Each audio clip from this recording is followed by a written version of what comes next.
Good morning. This is the Cowboy State Daily Morning Show with Jake. The new way Wyoming wakes up.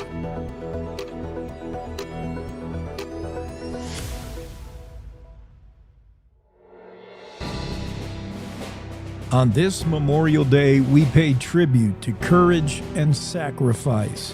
We honor the brave fallen that inspire the living. We should be ever mindful of the cost of freedom and those that paid the ultimate price in service of this great nation. Memorial Day has come to mean a 3-day weekend holiday populated with parades, backyard barbecues, and other summer outdoor activities. And that's wonderful and truly American. But at Cowboy State Daily, we hope to be a reminder to pause and reflect this weekend, especially on Monday, to remember the lives and legacies of the brave men and women who gave their lives in service to our country. Maybe it's a close family member, maybe a neighbor, a friend, a co-worker. Whatever the connection, take a moment to remember and thank any fallen hero.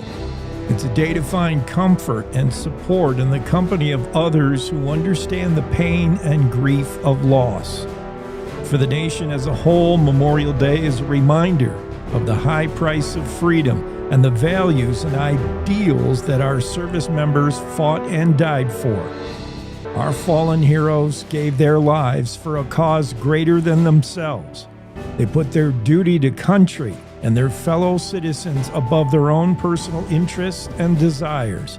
Their sacrifice reminds us freedom is never free, and we must be willing always to defend it at all costs.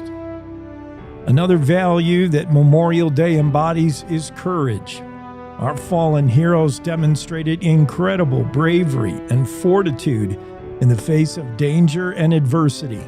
They faced unimaginable challenges and hardships, often in the most difficult and dangerous circumstances. Their courage should inspire us to overcome our own fears and challenges and to strive for greatness.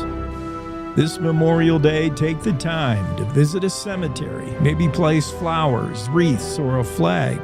Attend a patriotic parade or a solemn ceremony. Talk with surviving veterans and let them know they're not alone and you are grateful they were lucky enough to be the ones to come home. As General George S. Patton once said, "It is foolish and wrong to mourn the men who died. Rather, we should thank God such men lived." Let us be forever grateful for the brave men and women who gave their lives for our country. Let us strive to live up to their example of service and sacrifice on this Memorial Day and every day. God bless America. When it comes to making plans, you are the best. Those 9 months were also 273 days of planning. What about your daughter's first costume party? It was out of this world. And let's not forget those barbecues you plan in detail for your family and your more vegetarian by the day best friends. That surprise party for your parents' golden anniversary? You get the golden planning. The same way you plan each detail for those moments, start planning to protect you and your loved ones from a natural disaster. Sign up for local weather and emergency alerts. Prepare an emergency kit and make a family communications plan. Protecting your family is the best plan you can make. No young person should ever have to worry about having a safe place to sleep at night, or a warm meal to eat, or whether anyone cares about them. But the reality is, 1 in 10 young adults will experience a form of homelessness this year. But the good news is, there's an organization making a big difference. Covenant House. For over 50 years, Covenant House has been helping youth in crisis and giving them the support and the tools they need to succeed in life. I have no words to express how Covenant House changed my life. They just really genuinely just wanted to help me succeed, and I'm succeeding. When youth who are experiencing homelessness have a hot meal, a safe place to sleep, and love, most of all love, they can overcome heartbreaking challenges, and their lives are transformed. Covenant House is changing the lives of young people in cities across America. To learn more, go to covenanthouse.org today. Thank you for caring. We all make choices about alcohol. Kids make choices whether to drink or not. Bye, Dad. Bye-bye. Remember, I'm going to Alex's party tonight and sleeping over. Have fun. Hey, remind me about that party again? And adults make choices whether to talk about it. That's true of parents and every other trusted adult in a kid's life. Kids want to know our expectations, and they want honest answers in everyday conversations.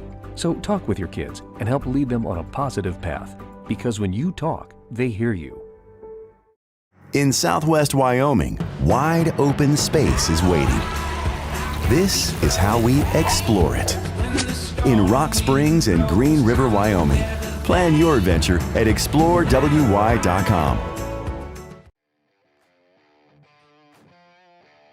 It's the Cowboy State Daily Show with Jake and a special Memorial Day broadcast of the Cowboy State Daily Show. Today we offer the best from our interview archives. Enjoy.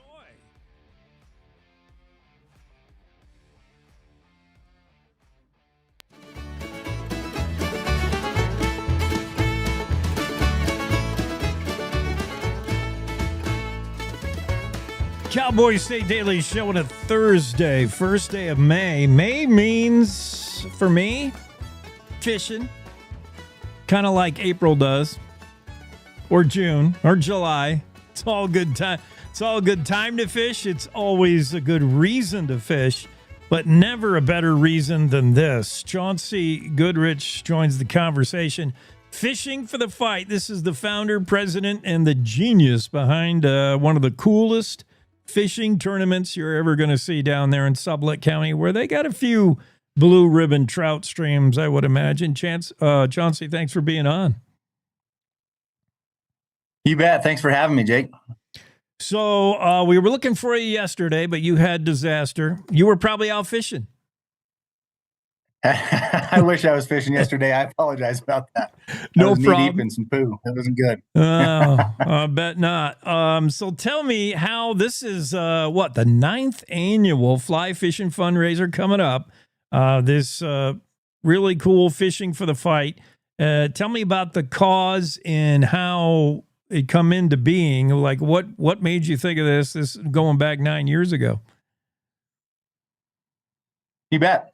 We started in 2017. We actually, the first year we did it, we started it as a fundraiser for a group called Kicking Cancer up here in Sublette County.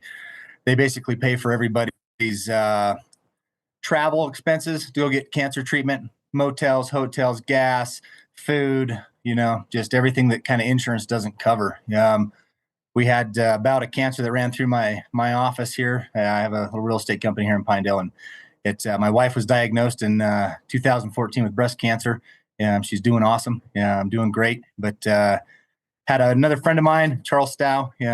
He's unfortunately passed away from cancer. And another friend of mine that was in my office, Renell Foreman. And went through all that and just realized the need that was out there for people. Had this idea for quite some time and decided it was time to implement it. So in 2017, we started it. We had 8 teams, and our goal was to grow it to 23 teams. After our first year, we started our 501c3 and formed the actual Fishing for the Fight group. And at that point, we kind of just took off. It's the money that we raise. We had a goal of establishing $1 million endowment for Kicking Cancer. We did that last year. And then the funds that we keep back from Fishing for the Fight go to people with special needs and chronic illness in the community. So we've done everything from diabetic alert dogs to hearing aids to wheelchair lifts to tricycles for handicapped people to get around town. Just a variety of different things. So it's that's kind of where the money goes. It's been fun. We're at year 9 right now, and It's just exploding every year. We hit our 23 teams back in 2021. And so it's capped there. So it's a limited entry tournament. Yeah, it's something that we get to the generosity of our river patrons. So it's a walk wade fishing tournament. So everybody has a guide that they get to go with, and we get guides from around the country. We just have some amazing people that show up for this thing. We've got some people like Scott Sanchez out of Jackson, Jeff Courier, who owns the world record for the most species of fish ever caught on a fly rod, down to some local guides that participate. Abby Roach has guided in the past. Been fantastic. You should ask her about her big 24-inch fish on year one. Might have been year two. Don't know if it quite measured out to 24, but it's a good story. The way Abby tells it, yeah, it starts at 24, and then later in the night, things like 40-inch fish. Yeah, you got Dan Tolson. I know. He's a guide. Yep. Dan Tolson's guide for us. He does a great job. When we've got everybody from Chuck Morrell, who was the defensive coordinator for Washington Huskies a couple years ago. He's over at Alabama now. He was my old football coach in college, and but it's a really neat event. The guys that get a fish in it, it's a 2-man team. These guys come from all over the country, and they get what we call our runners as well. So every team has somebody that just kind of caters to them the entire day. We do everything from running them beers to packing them out when they get injured or tired to, just give them a great day on the water. And so it's a great event. We'll talk about the specifics of how the tournament works in a minute, but I did want to circle back to the very beginning, 2017. I'm always interested to know when you see these long-standing, and I don't know if we're medium-standing or long-standing yet with the 9th annual fly fishing fundraiser, Fishing for the Fight, but I think we're getting to a place where it's long-standing, where it's just going to be a tradition that everybody knows about. I'm always interested in whether, that was the vision way back then. Chauncey, did you ever imagine, and you said the dream was to get up to a certain amount of teams, but did you really envision like you would be here now? Like, holy cow, you raised a lot of money. A lot of people are doing, you're still doing this. Yeah, to be honest, I don't really know the answer to that question. We started with a passion and knew it would go over pretty well. The success that it's had, I didn't really think. We were hoping to raise, $100,000 a year type of thing. We're now raising close to 600,000. So just it really took fire. But I just wanted to help, wanted to do something. My wife and I both just. People can go online and to our website. They can watch the 2020 video. It gives a full detail of why we started it, how it started. But in general, I didn't really know how big it would go. I just knew that by God's grace, it would continue on, and it has, and it just keeps to growing every year. And the financial support grows every year. It's just been a blessing. So yeah, I had a vision, thought it would be successful, but how successful it is, I didn't realize that it would be this successful. Fishing for the Fight, providing financial assistance to Sublette County, LaBarge, Wyoming neighbors battling cancer in partnership with Kicking Cancer, raising money and doing it with, why not? Fishing, right? How exactly... what do you do in the tournament? I know you give there's prizes, rewards, recognition for first fish caught during the tournament, biggest fish, most fish. How do you do it, and how does that translate into raising money? I know people can just flat out donate if they want, but how does it all work? You bet. So yeah, it's the first, most, and biggest tournament. When I was a kid in diapers on my dad's shoulders, fishing down in Glendale, Wyoming. He always had a challenge of $1 for the first, $1 for the most, and $1 for the biggest. And so that's kind of where that came from. Ultimately it, the tournament itself, it is just it's a great event, but the rules that go along with it, there's a standard. Every team it's a $4,800 entry fee. Like I said, it's in it, or a limited entry to get into it. So we always try to keep a couple teams available. And then there's donation levels, right? So there's everything from a diamond level at 20,000 to a $50 donation. And then there's people. I've been in small business all my life, so it's one of those things. I've always been big on not going around and pounding all our businesses for auction items and things like that. So it's really kind of just organically grown. People now want to be involved. We just do. We try to keep it on a level of where if you want to be involved, we want to have you. And so we get, a lot of industry leaders that come around, everybody from yellow dog fly fishing to squala, to Patagonia, to just a number of people that are participating now. Stio is another brand that comes in and donates stuff. So I always just like to thank them whenever I'm around and can. But the teams, we always keep a couple entries open every year to kind of give some new life to it. But a lot of these guys have been here for the last 7, 8, 9 years. So yeah, it just keeps growing. It's a who's who list of Sublette County. I look at the river patrons, the sponsors. It's all the big names. It's all the little names. It's everybody. Sublette County. Where exactly do you do the fishing? What stretch are you? Are we allowed to know the honey hole? Where exactly is the fishing done? So that's the beauty of it. It's all over the county. I would say during the week of fishing for the fight, I travel no farther than LaBarge and Boulder, Wyoming, and I probably put about 800 miles on my truck. So it's the LaBarge community has been fantastic. So we have everything from LaBarge Creek to North Piney to North Cottonwood, New Fork, Green River, Boulder Creek, East Fork. It's all over the county. We just picked up some new beats this year. So we've got beats down at Big Sandy. So it's really it's everywhere. These landowners have allowed us to come on. We're very respectful of their land. But these people that let us come out and fish for 2 days are the reason that we can do this, without a doubt. I'm looking at the 2025 sponsors. They include Paul Ulrich, our buddy, noted outdoorsman. You always have to say that in front of Paul's name. And Paul's also outraged at the antelope slaughter that we're hearing in the news. Both Paul and I. St. John's Health, is that the Krenz involved there? Yeah. Yeah, John Krenz. Great. Michelle has a funny story. Michelle, St. John's was one of the first sponsors that really helped us get it going.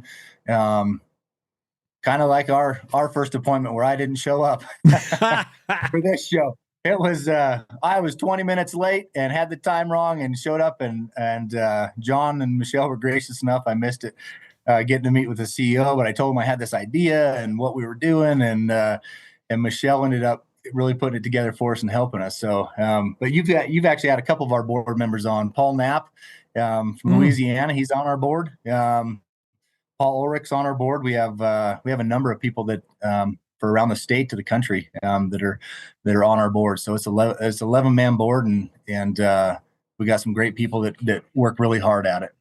Very cool. So when is this going on, and how can, our participation level as the general public, as a listener right now, can be what? Obviously, we can just get on a website, go donate, fishingforthefight.org, and then the tournament's coming up in July, yeah?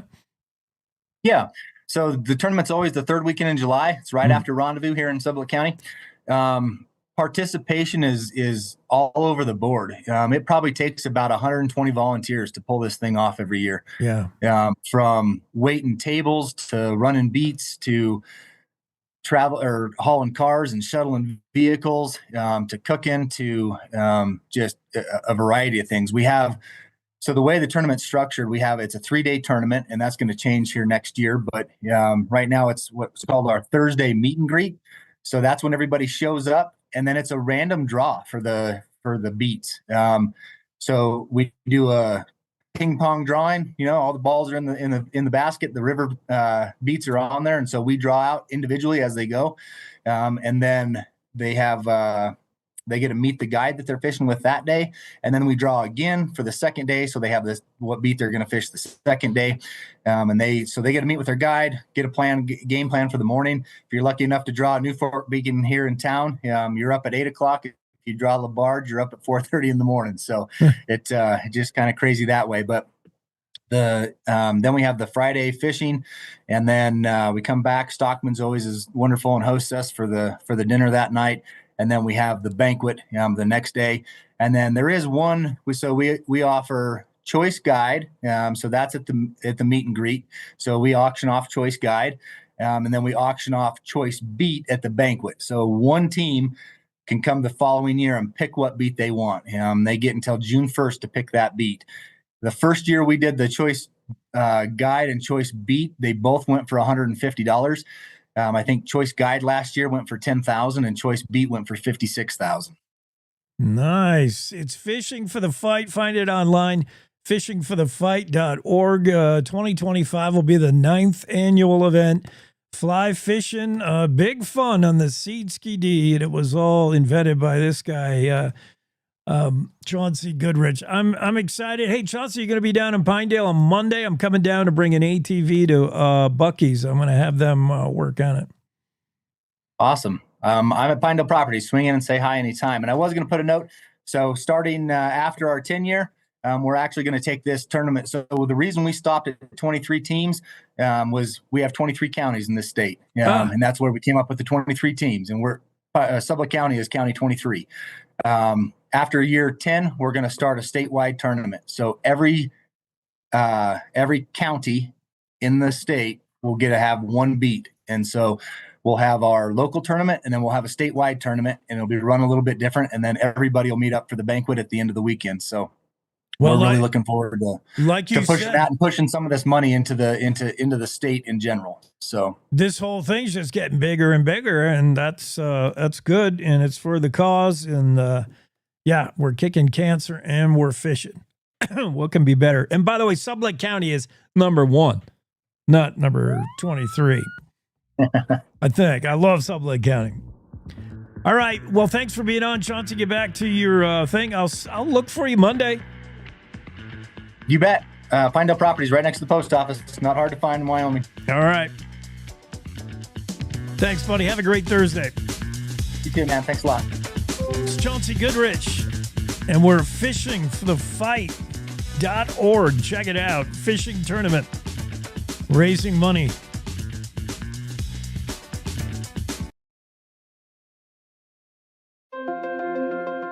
Wyoming is a big state. There's so much ground to cover, so many stories to tell. But the Cowboy State Daily News team is up to the challenge. I'm Wendy Core, host of Cowboy State Daily Video News. Whether it's politics in Cheyenne, energy issues in the Powder River Basin, or grizzlies in Yellowstone, our talented crew of experienced journalists are out there finding and telling the stories that matter. What's the best restaurant in DuBois? Renee Jean checks it out. What's the most recent Supreme Court decision mean to our everyday lives? Claire McFarland explains. How is the upcoming elk hunting season shaping up? Mark Hines lets us know.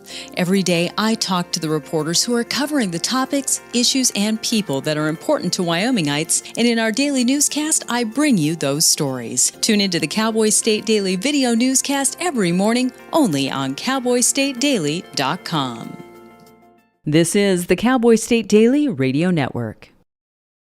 Gracie and Pedro might not get along so well. They're standing on my tail. But there's one thing they agree on. There's a right seat for everyone. Oh, that's the good stuff. Whether you're a dog, Hold on, Pooch. a cat, a fish, or a rat. And I'm a ferret. Be sure to travel safe. How can you be so sure? I'm absolutely positive. On your next adventure, make sure your children are in the right seat for their age and size. Get it right at nhtsa.gov/the right seat. So I wanted to talk with you and your mom today, Lily, because some people at school have noticed changes going on with you, and we're concerned. Like what? Who? Some of your friends, teachers. It sounds like you've lost interest in a lot of things lately. You're hanging with new friends. So, individually, maybe those things are no big deal, but taken together, and then the incident the other day, you were with Derek when he was caught selling marijuana. yeah, he was selling it. Honey, we know. But we care about you and want to know what's going on. That's right. We just want to understand better and see how we might help. And if weed is a part of it, we just want to make sure you understand the negative consequences for someone your age. the physical and mental health effects, the poor decision making, and the confusing legal aspects these days. So what do you say? Can we talk? For more information about talking with your kids about underage use of alcohol and other drugs, visit underagedrinking.samhsa.gov.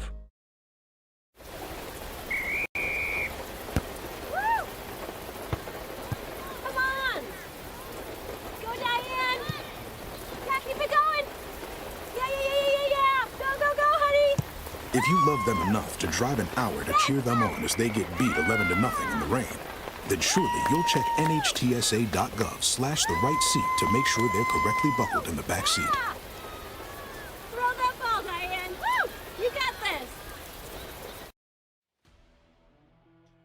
On this Memorial Day Monday Cowboy State Daily Show with Jake includes a special replay of Interview Only show.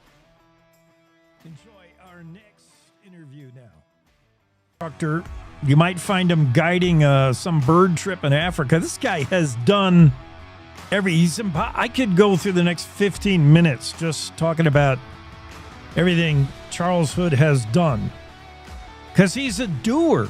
Gets out there and does stuff. While the rest of us are sitting in front of a smart screen, he's doing things. He's been to all 50 states, 80 countries. He's been lost in a whiteout in Tibet, contracted and survived bubonic plague. Well, you don't do that every day. And he's published 20 books about his adventures, including he's his own photographer. When you can find him at home, you might find him in the Mojave Desert with a couple of kayaks. What do you need kayaks for in the desert, Charles? Mountain bikes, dogs, and 5,000 books.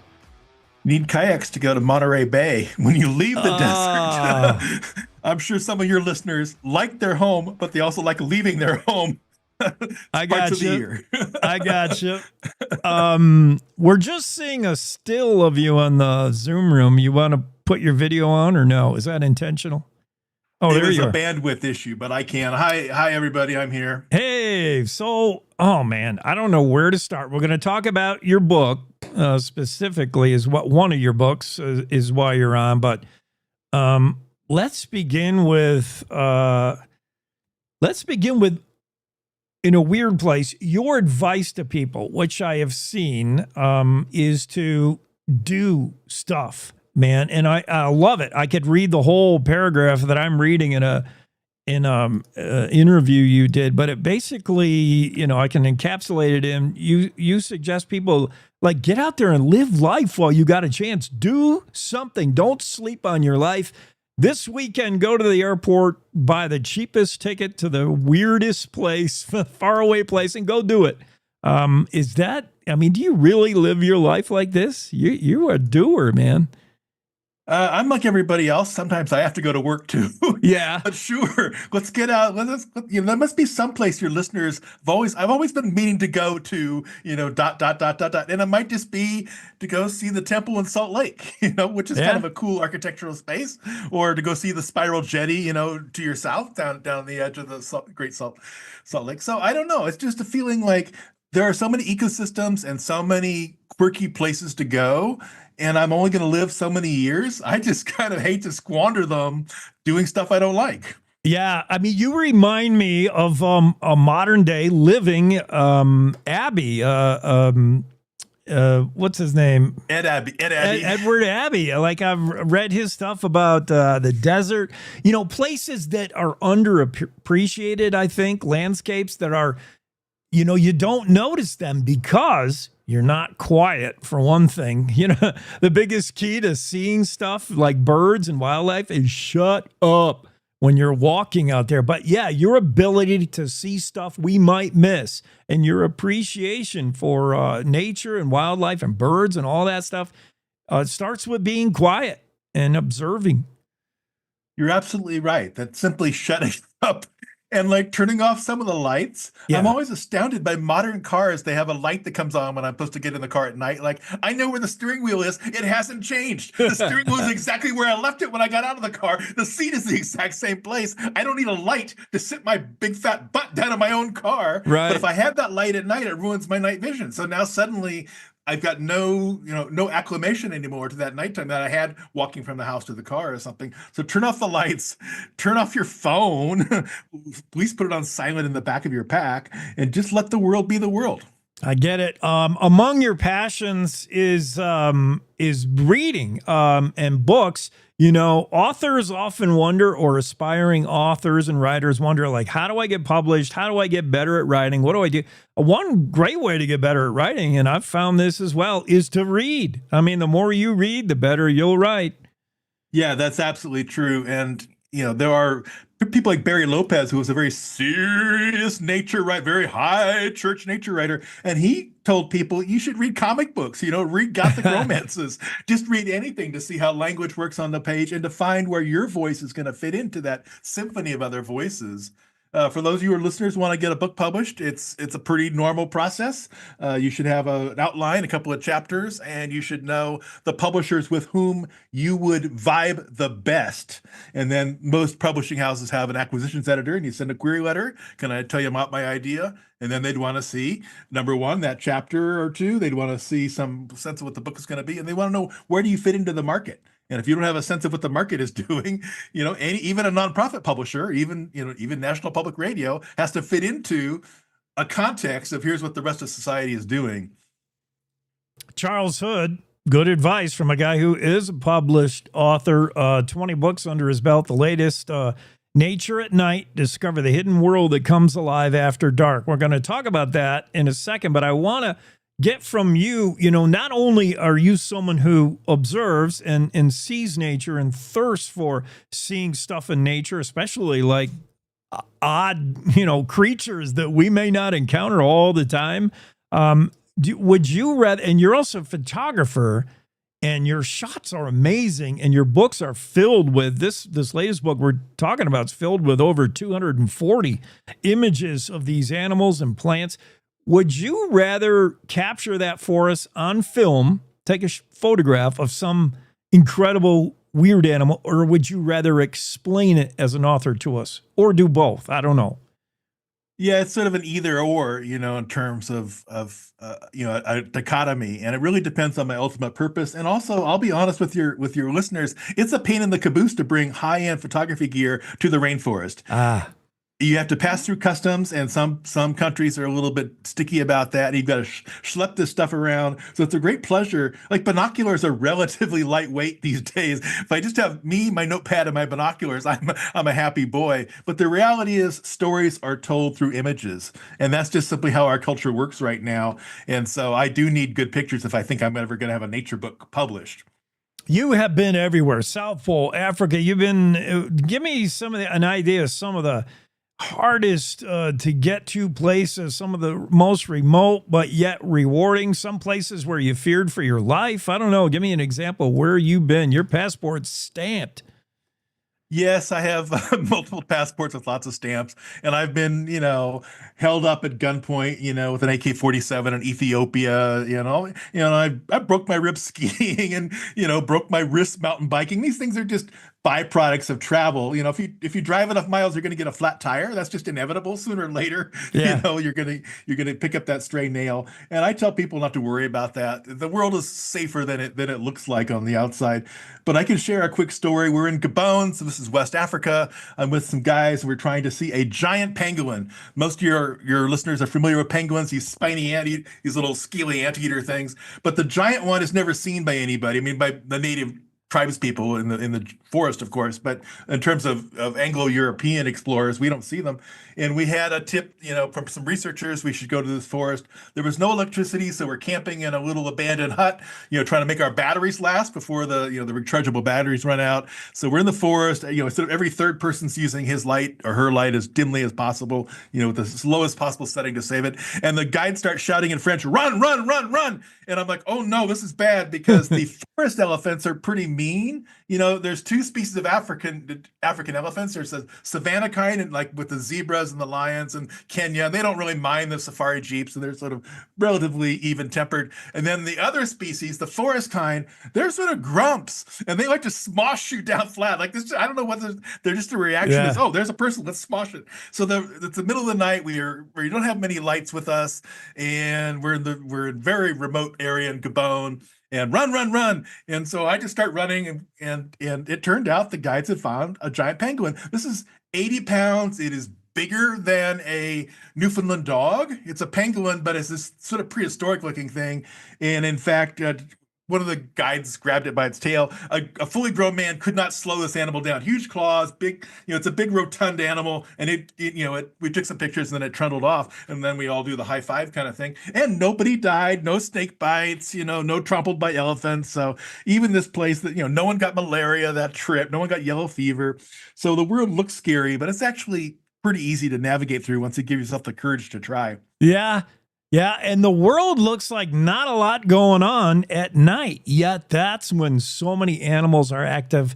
And that brings us to this new book, Nature at Night, Discover the Hidden World That Comes Alive After Dark. What's the inspiration? I mean, doing all you've done, documenting all you've documented with birds and stuff, you knew that there's more out there, especially that a lot of us don't get to see because we're not out at night and we don't take the time and effort to do it. But man, the world comes alive at night, the world of wildlife and plants. Because we're turning off our vision at night, and so you get to smell things and hear things. You actually are supercharging your normally suppressed, your immunosuppressed sensations are allowed to come forward. Yeah. And it's your listeners are right to be hesitant because they've been trained by society to be afraid of the dark. You need to have security lights, you need to have a gun, people are out there to harm you. And I always say it's more dangerous driving to Jackson Hole. The cars are what's going to kill you in Wyoming, right? It's not the bad people hiding in the bushes, because there's a lot of bushes and not many bad people, but there are a lot of drunks on the road. So I'm more nervous driving to the trailhead than once I get hiking. Then I know it's just me and the animals are following a relatively predictable kind. We know what a bear is going to do or what its concerns are. So once I get out into nature, I'm kind of tolerant of things. But if you want to see nature, it doesn't stop at dark. Many of your listeners are nature lovers. That's why they live in Wyoming. But the reality is we're trained to think, oh, pretty birds, pretty flowers, chirp, chirp, chirp. And the idea that there are things happening after dark is really not part of the conversation. I can't wait to read this book. I got to order it, but I am more interested to read this other one that I've heard talked about that is a little bit of a departure maybe from the normal Charles Hood. We're talking to Charles Hood, by the way, author, naturalist, adventurer. I don't know. There's not enough nomenclature, not enough titles for you, but A Salad Only the Devil Would Eat. Quirky as all get out. How did you ever convince your publishers to let you write this one? This right. seems... And we have to tell the audience the subtitle is The Joys of Ugly Nature. Oh, right. And I'm calling to you from home, and I live in the desert, but I live in the desert outside of Los Angeles, which is perceived as sort of a crystal meth kind of zone, flat earthers, yeah. KKK, the place, I always joke that it's the place where sophists go to the end of dirt roads to die. And there's a lot of trash dumping here. The anti-culture in 29 Palms, people who are off the grid on purpose. Yeah. Right, exactly. And the assumption, therefore, is that we are not of value, the landscape is not of value, or there couldn't be anything of value here. Yeah. And during the pandemic, where I was stuck at home, I just began to walk in a radius from my house and realized all these vacant lots are actually full of life, full of surprise, full of beauty, full of wonder. And I was one of the people who was sort of neglecting it. Between me and Trader Joe's, the market, I would sort of see blank spaces, but not recognize there's actually a lot happening here, including Joshua Tree forests are renewing themselves kind of beneath our notice. So yeah, that's a collection of essays. And yeah, The Salad Only the Devil Would Eat is a line in one of the essays about a list of all the plants in the desert. Inside the publishing house, we all disagree now who came up with the title first. I was just calling it the essay book, in my notes to myself. And then that was actually something that marketing kind of liked. It's got a cactus on the cover. It's done quite well, won some awards. And so now we all want to take credit for it. Yeah, that might be a good start as an introduction to Charles Hood if you don't know. Or this latest. This is the newest. We're talking about Nature at Night. How do we find this? Where do we get it? How do I buy it? So Nature at Night, I really like to support small bookstores. It makes a difference, y'all. Yes. I do buy from Amazon. I'm not suggesting that, they don't have their place in our world. But if you have some way of even using an online service and using a smaller bookstore, they would love your business and their support. And so Nature at Night is out now.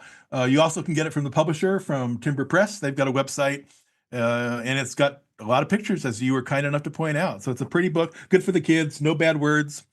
And it was fun to write. All right, I have to know, for just the weird, the need to know, you still have the 2 dogs? I have 2 dogs. They're both rescues. One's a shepherd husky mix. One's a husky. They're quirky and problematic, and they are the family for better or for worse. I had a dog that passed, and so that dog is featured in the book you were just talking about, the Ugly Salad book, and Lucy the Wonder Dog. Who got I think I treated her better than I treated any of my human companions in terms of loving narration. But yes, I do live in the desert with 2 dogs, and I had to close the bedroom door so they'd hear me talking to you, and they're like, "Oh, is there someone visiting?" Yeah, they want to be part of this, and it gets a little distracting. Charles Hood, I'm so excited. I want to read A Salad Only the Devil Would Eat. And I want to read this latest and see the photos, Nature at Night. I don't get out there enough at night. Discover the hidden world that comes alive after dark. Charles Hood joins us. Yeah, thanks, buddy. Appreciate you being on. Thank you. Bye-bye. Yeah, but Charles Hood of the Cowboys. Want to stay in touch with what's happening around Wyoming? I'm Wendy Core, host of the Cowboy State Daily video newscast. From Mountain View to Upton, from Jackson to Cheyenne, our reporters are out there finding and telling the stories that matter. Every day, I talk to the talented journalists who are covering the topics, issues, and people that are important to Wyomingites. And in our daily newscast, I bring you their stories. Tune in to Cowboy State Daily video news every morning, only on CowboyStateDaily.com. You're listening to the Cowboy State Daily Radio Network. In today's digital world, it's hard to know who to trust. Your local TV and radio stations bring you the facts. Misinformation and deep fakes flood social media, but broadcasters deliver verified and accurate news. For news, emergency updates, sports, and entertainment, turn to your local stations. Text TV to 52886 and urge Congress to support the vital local journalism broadcasters provide. Emma, did you hear? Todd's in the hospital. Who's Todd? He got a collapsed lung from vaping. He thought it was cool. Not cool. Promise you won't vape, Emma. It can lead to a lifelong addiction, and we can't be friends if your lungs collapse. Bogus. Wacky sitcom teens aren't the best people to talk to your kid about vaping. Hey, you got a minute? You are. Start the conversation with your child about vaping today.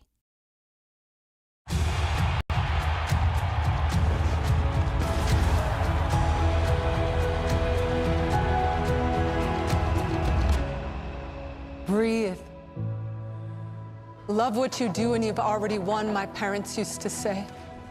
My parents whose smiles were my first finish line, who championed respect, whose resilience built mine. Even more than I wanted a gold medal, I wanted a heart of gold, like the mentors who were my balance beams refusing to let me down, and the coaches who spoke out to anything out of bounds, heroes who never stood on podiums, but stood up for me. Every shot I made, give the assist to those who since my youth were referees, ready to blow the whistle and end abuse.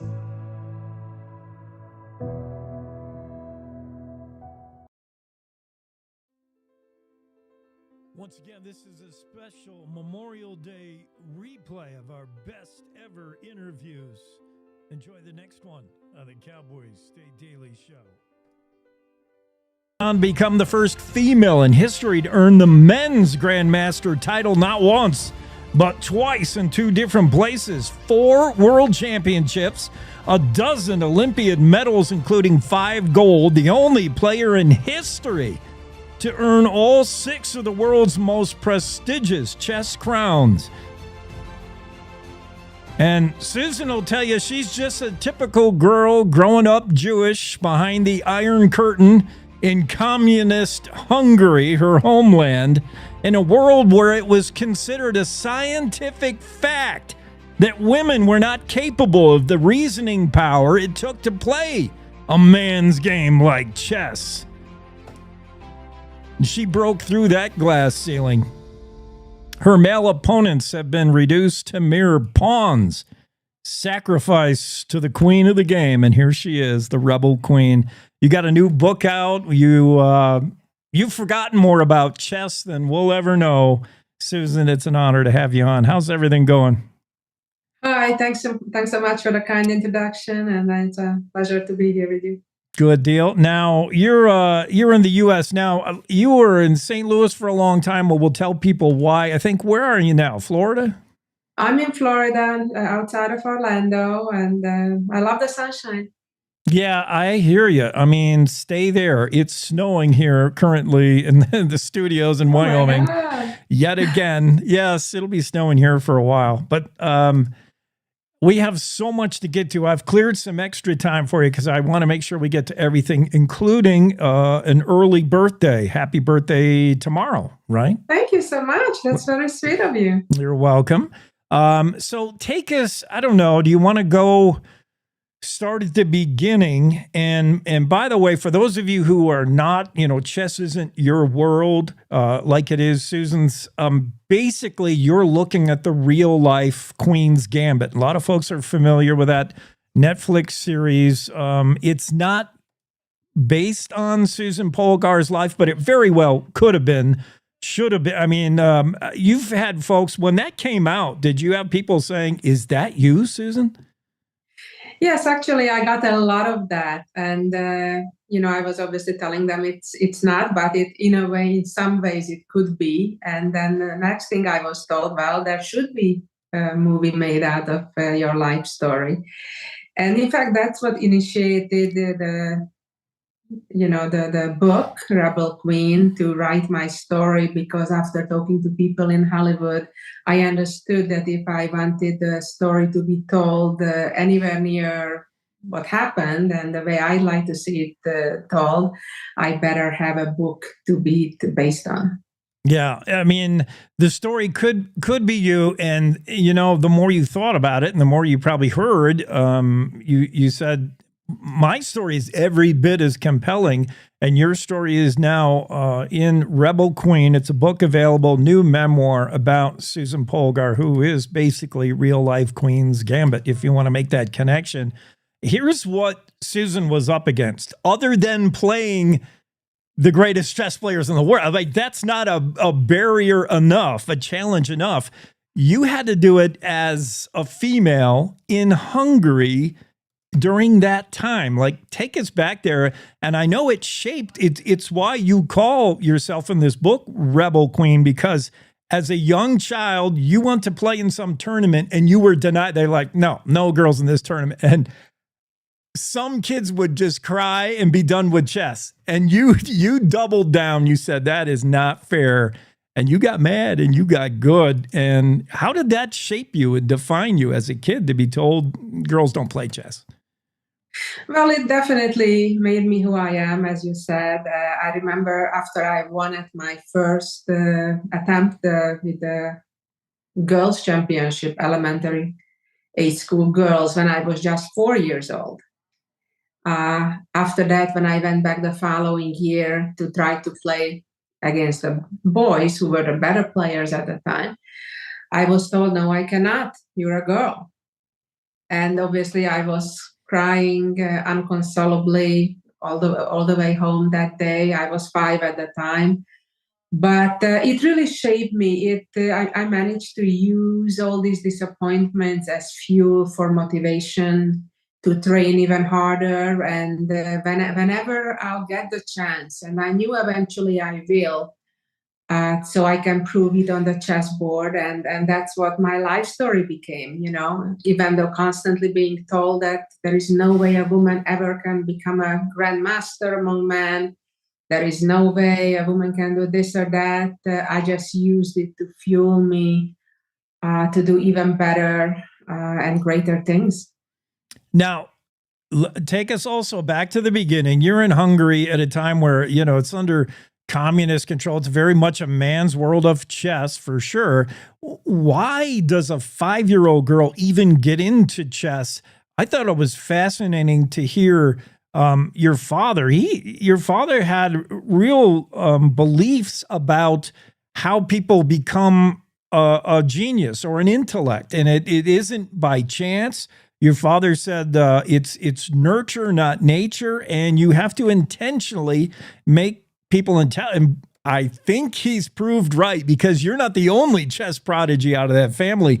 You're part of 3 young ladies in the Polgar family that are world renowned as chess playing geniuses. Judith, your younger sister, is. All the Polgar girls are like, how did that happen? Susan, did you feel a push by your father, who was not, he didn't come to chess until like high school, and he did it to hang out with girls or something? Like, did you feel a push to be smarter, to be like, what was it like growing up? Not really. So my father had this theory, as you mentioned. In fact, he wrote a book called Educate a Genius. And he did basically had his theories all planned out even before he met my mom. And then one day, unexpectedly, I was looking in search for a new activity, new toy. I found a chessboard and the chess pieces, and I showed interest. And he basically had that chess set put back in the cabinet after his high school days. And until I found it that very day, sometime in 1973, early 1973. Now, remember the timing. This is not that long after the chess match of the 20th century between Bobby Fischer and Boris Spassky. But all that didn't matter. My father didn't know what the subject should be to try to test or prove his theories. And when I found the chess pieces and the chess set, he thought, well, that's it. It's amazing. We come from a very humble beginnings, and it's inexpensive. He at least has a little bit of knowledge in it, even if not much. And it's an activity where your physical size or your gender or your strengths doesn't matter. It's all about the intellect. And hence we started learning. He started teaching me, and he's an educator, a psychologist by education. So he was excellent. He knew how to pass me on his passion for the game. And initially, and even for a long time, he approached it as an art, and he showed me the beauty in the game. And winning obviously is an important part as a competitor, but for a long time, it wasn't the key element really we focused on. It was more of enjoying it as an art, understanding it, the logic behind what's happening. So it was very, very enjoyable. And no, I mean, my father was clearly encouraging me, but he wasn't pushing me out. I didn't need any pushing, so to say, because I just enjoyed the environment and the mystery of chess and discovering new things every day. And then probably beating your father at the game in a couple of weeks after he showed you, here's how you move a bishop. And then, a week later, as a 5-year-old, you were... Well, it took longer than that. Okay. It definitely wasn't weeks. Actually, until I was 10 years old, he gave me a fight in our games. And that's because we were kind of learning together. So as I showed interest in the game, he discovered that there is such thing as chess books. and we started learning together. So he was, of course, ahead of me for quite some time, but eventually I caught up with him, but he also improved. So when I started playing chess, he was, at a pretty beginner level, intermediate level. But he was teaching me from the books, he also learned. And he became a pretty good amateur player eventually. And when we're talking about Russia or then the Soviet Union and Hungary, where you're from, what is it about Russia and Hungary always in the top three as producing the best chess players in the world? What is chess in Hungary? What does chess mean to the Russians? Why is everybody so good at it? Well, it definitely has been the case ever since World War II.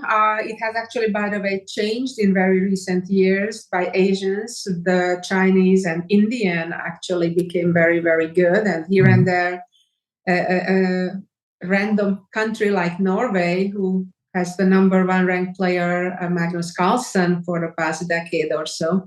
But going back to your question, it's tradition. It's part of the culture, for say past 100 years or even more. Chess has been just very much part of what people do. It's I guess it's partly because of I'm not sure how it started, but it definitely, by the time I came around, it was something pretty much in every family, people knew to some degree how to play, maybe just the rules or very basic, but they would follow in the newspaper, how did our top players do, or, it was just, and in the Soviet Union, even a lot more so than in Hungary. It was practically no family that somebody in the family wouldn't know how to play. They would play in the parks, they would play in clubs, obviously. In Hungary, we even play in our famous spas. We would have stone tables with a chessboard, and people would bring their plastic pieces or wooden pieces and play in the water. So it's just part of the culture. It's, I think, partly because there were so many restrictions, like we couldn't freely travel, for example, or movies were rather restricted, mostly to, communist propaganda type of movies in a large way. So I think it had to do a lot with the restrictions of the system itself, and people were looking something fun and fulfilling to do. And chess is such a rich game. It has infinite possibilities, and it's something where people could express themselves, enjoy themselves, have fun with. It's an activity that bridges all gaps, whether it's socio-economical, through ages, like grandparents with grandchildren. It's something they can do. And also, between nations, language barrier, it doesn't matter. You play somebody from the Soviet Union or Japan or anywhere, you have a common language of chess. We're talking to Susan Polgar, who's considered, gender aside, one of the greatest chess legends to ever play the game anywhere in the world, and then broke through in many first as a female chess player. You were up against a lot of things, including like women don't play chess. Also, this is a time where your Jewish background, also, you face barriers there. It was just challenge after challenge. Get all my attention to those 64 squares and the pieces. We've been talking to Susan Polgar, who grandmaster, chess legend, and a first in so many ways.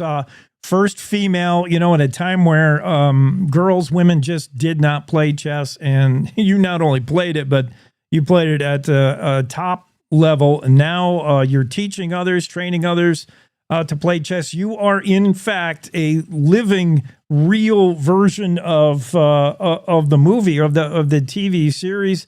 When we're talking about Queen's Gambit. In fact, Gal Gadot, you probably know her. A lot of folks do. The actress who plays a superhero, Gal Gadot, she's Israeli, so she knows of you for sure. She said of your book, time and again, Susan has had to prove everyone wrong who and basically men. And this is no mere memoir, her book, Rebel Queen. It's an original story of a real life superhero. That's words of Gal Gadot, the actress. And I urge you to get out there and check out more about the Rebel Queen. That's her, Susan Polgar, the book, the new memoir, Rebel Queen. Can we get it? It's out now, right, Susan? Like, if we go to Amazon? Yes, it was released March 11. It's on Amazon and everywhere where books are sold. All right. Excellent. Well, again, happy early birthday to you tomorrow. And it has been our great honor to talk to a chess legend such as yourself. Thank you so much. Thanks for having me. You bet. Susan Polgar and more coming up on the Cowboy State Daily Show when we continue. Let's take once again, you're enjoying a special Memorial Day replay of the best interviews on the Cowboy State Daily Show with Jake. More coming up after the top of the hour news break.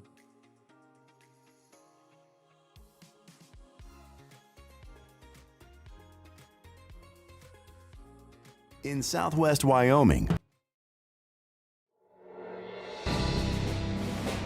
On this Memorial Day, we pay tribute to courage and sacrifice.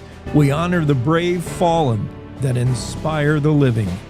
We should be ever mindful of the cost of freedom and those that paid the ultimate price in service of this great nation. Memorial Day has come to mean a 3-day weekend holiday populated with parades, backyard barbecues, and other summer outdoor activities. And that's wonderful and truly American. But at Cowboy State Daily, we hope to be a reminder to pause and reflect this weekend, especially on Monday, to remember the lives and legacies of the brave men and women who gave their lives in service to our country. Maybe it's a close family member, maybe a neighbor, a friend, a co-worker. Whatever the connection, take a moment to remember and thank any fallen hero. It's a day to find comfort and support in the company of others who understand the pain and grief of loss. For the nation as a whole, Memorial Day is a reminder of the high price of freedom and the values and ideals that our service members fought and died for. Our fallen heroes gave their lives for a cause greater than themselves.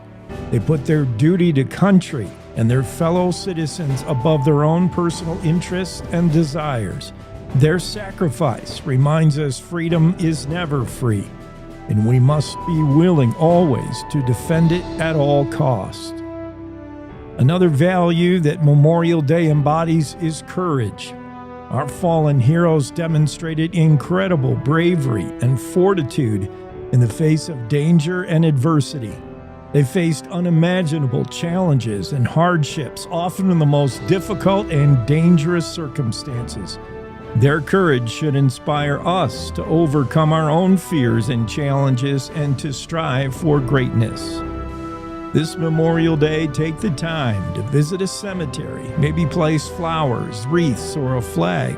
Attend a patriotic parade or a solemn ceremony. Talk with surviving veterans and let them know they're not alone and you are grateful they were lucky enough to be the ones to come home. As General George S. Patton once said, it is foolish and wrong to mourn the men who died. Rather, we should thank God such men lived. Let us be forever grateful for the brave men and women who gave their lives for our country. Let us strive to live up to their example of service and sacrifice on this Memorial Day and every day. God bless America.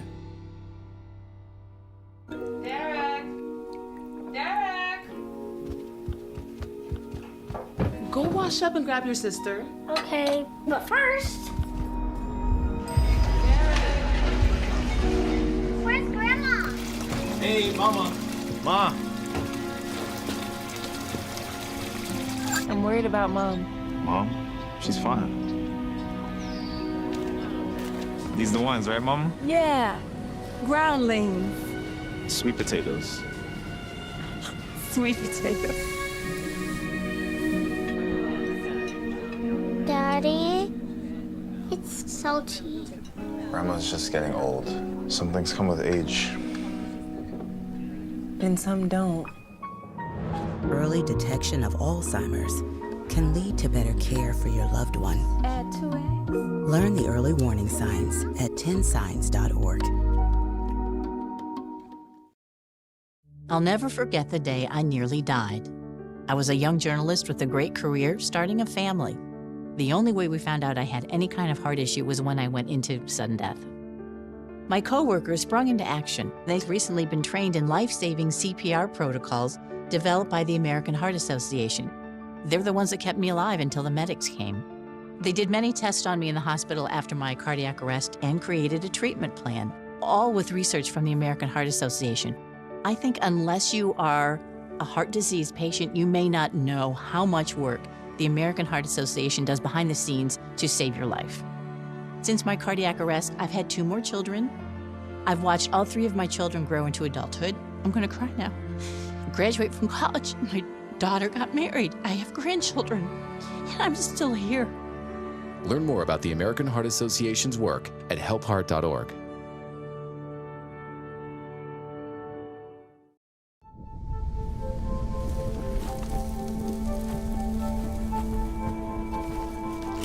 Eva Marie smoked 12,000 packs of cigarettes over 15 years. She quit, and now there's a new lung cancer screening that could save her life. You stopped smoking. Now start screening. No matter how much you smoked, early detection could save you. Talk to your doctor or learn more at savedbythescan.org. In southwest Wyoming, wide open space is waiting. This is how we explore it. In Rock Springs and Green River, Wyoming. Plan your adventure at explorewy.com.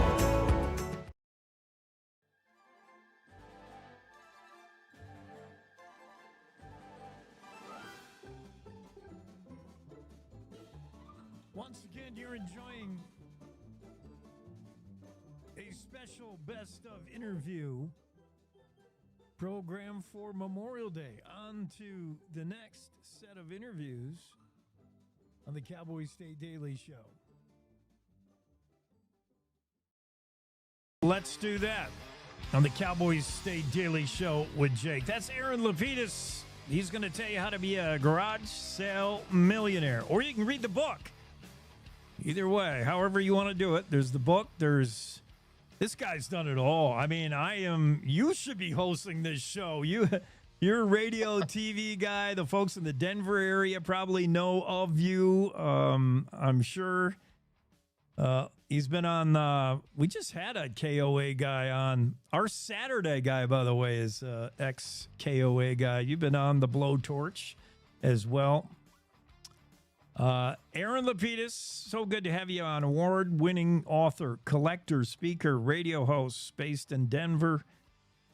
I don't know how to explain your expertise, at least what the part of your skill set that we're going to talk about, the garage sale millionaire guy, other than to say you're part National Treasure, well, the movie franchise with Nicolas Cage, you're part American Pickers, and you're part Pawn Stars. I mean, you're all in one, but what really makes you an expert is your ability to negotiate just about anything. I mean, that's been your jam since you were a kid, I think, is your ability to buy and sell and ascertain how far will they go, high and low. I don't know. Aaron, where do we start?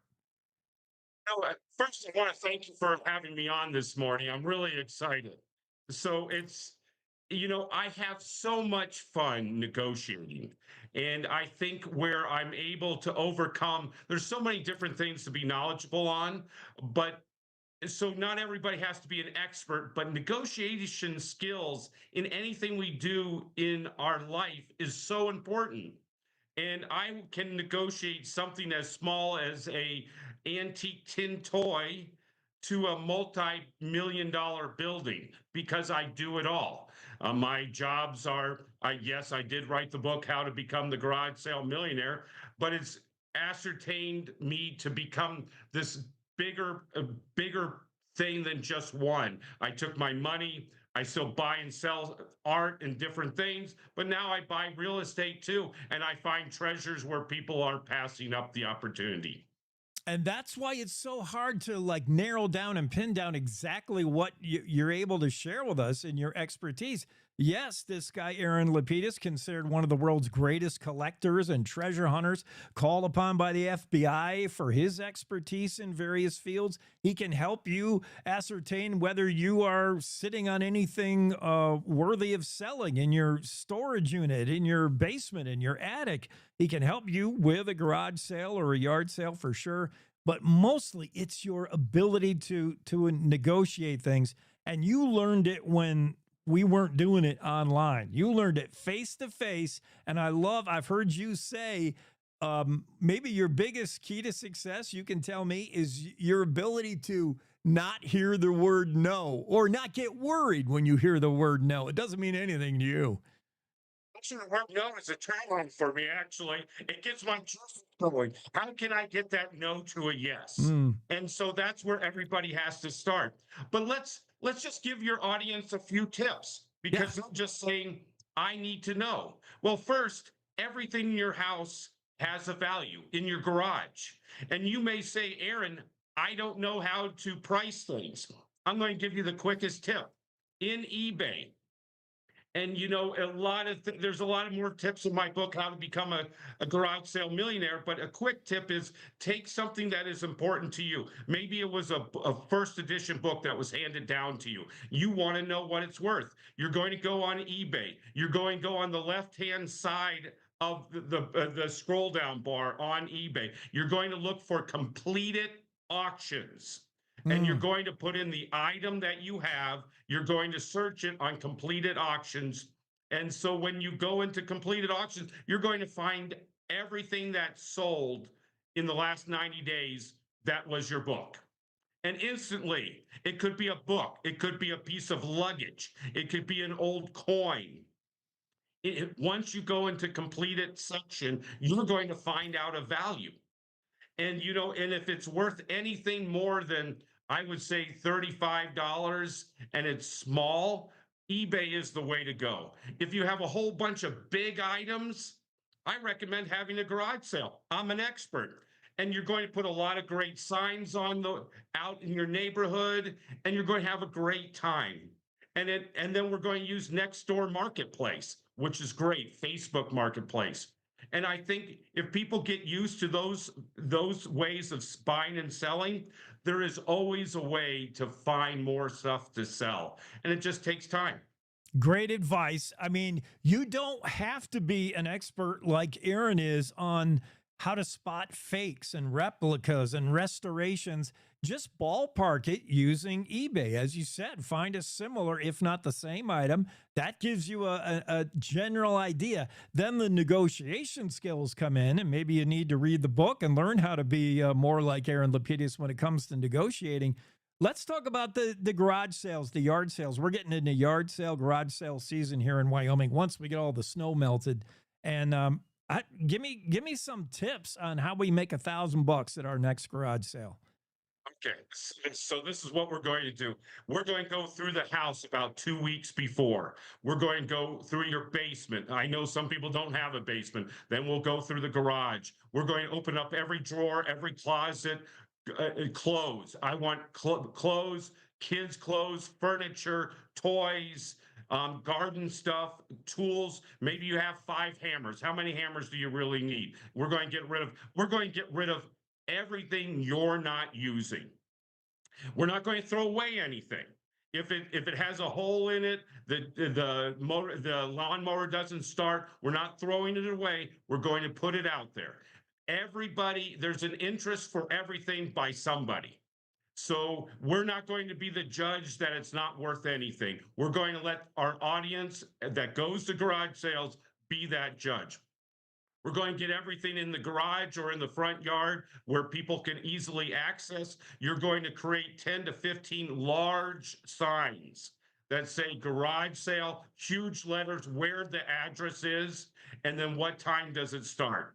Doesn't really matter when it ends, but then you're going to list the big things that you have. If you have baby anything, little kids anything, any collectibles, garden furniture is huge, tools are huge. You're going to want to list that on the sign. You will have what we're going to call a traffic jam in front of your house if you do it right. You're going to list it on Nextdoor because Nextdoor you're going to have a profile and you're going to list that you're going to have a garage sale on Nextdoor. You're going to put it on Craigslist and be prepared. And you're going to be set up by 8 o'clock in the morning. You're going to tell people 9, but you're going to be set up by 8 because people are going to show up early. You're going to have enough ones, fives, tens, 20s, a lot of quarters. Don't worry about dimes, nickels, and pennies because that's not what we're all about. We're all about making real money. You're going to do most of your money in the first 2 hours of the garage sale. And when you're at around 1 o'clock, you're going to start putting a lot of stuff in boxes and say $5 takes everything in the box because you don't want it back in your house. And then when you think you can't make any more money, you're going to take it to a 501c3 charity and you're going to donate it, get a letter, and write it off, the rest of it on your taxes. Bam. We're talking to the garage sale millionaire himself. That's where you can find him out in cyberspace, thegaragesalemillionaire.com. It's Aaron Lapidus. Okay, we have this once in a year event, and we're flabbergasted by how well it went.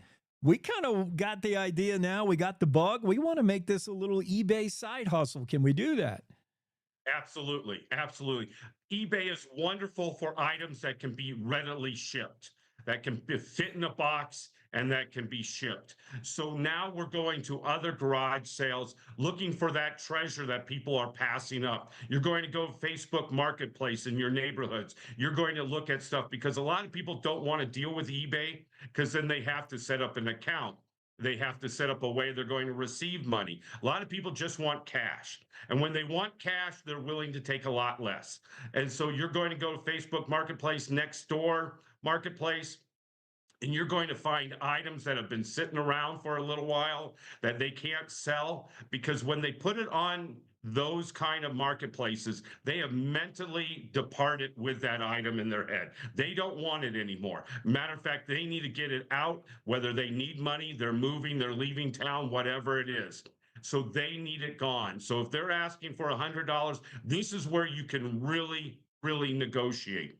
This is the only time when somebody asks for 100, could you offer them 50 and get away with it? If you do that stuff on eBay, people will shut you down and you will not get the deal done. On Facebook Marketplace, you can negotiate really hard when you have cash. Now, people may want to you may want to say, well, you take Venmo. Great.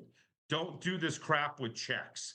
Anytime somebody offers me a check, I just think fraud. Anybody wants to do it on PayPal, I think fraud. There's only 2 ways to transfer money face to face when you see them is Venmo or Zelle. I prefer Venmo. So never take a certified check. Never hold anything at a garage sale.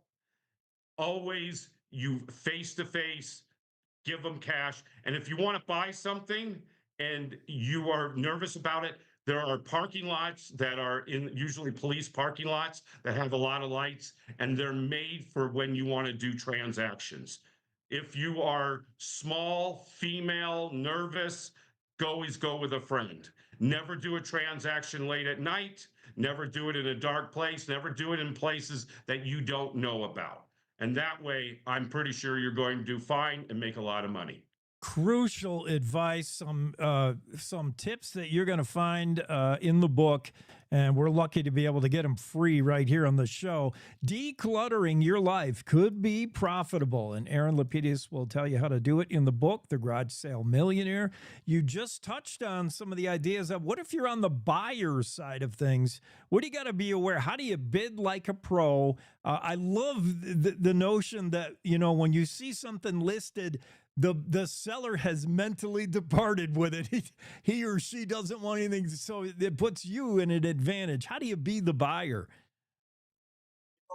Any time I am buying or selling, I'm making sure I know everything there is to know about that item. Now, where people leave money on the table is they don't know.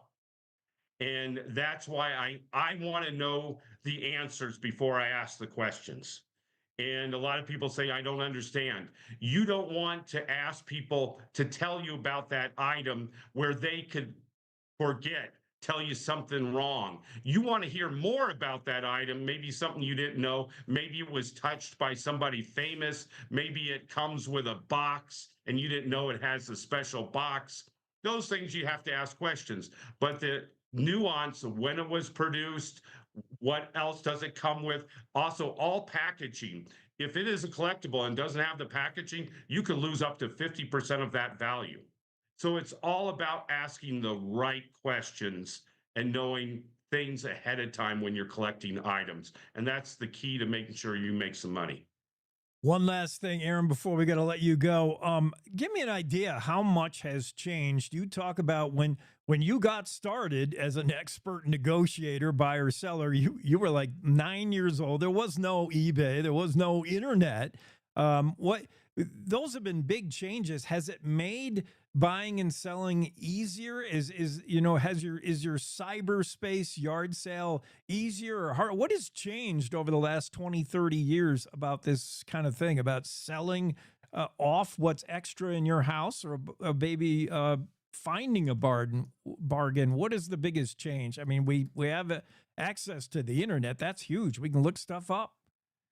Well, I got to tell you, if I had the internet back when I was 9, it would have been called the garage sale multimillionaire, because it is, all these people have it so much easier. Yeah. I was hustling. I was taking out little ads and classifieds. I was hustling.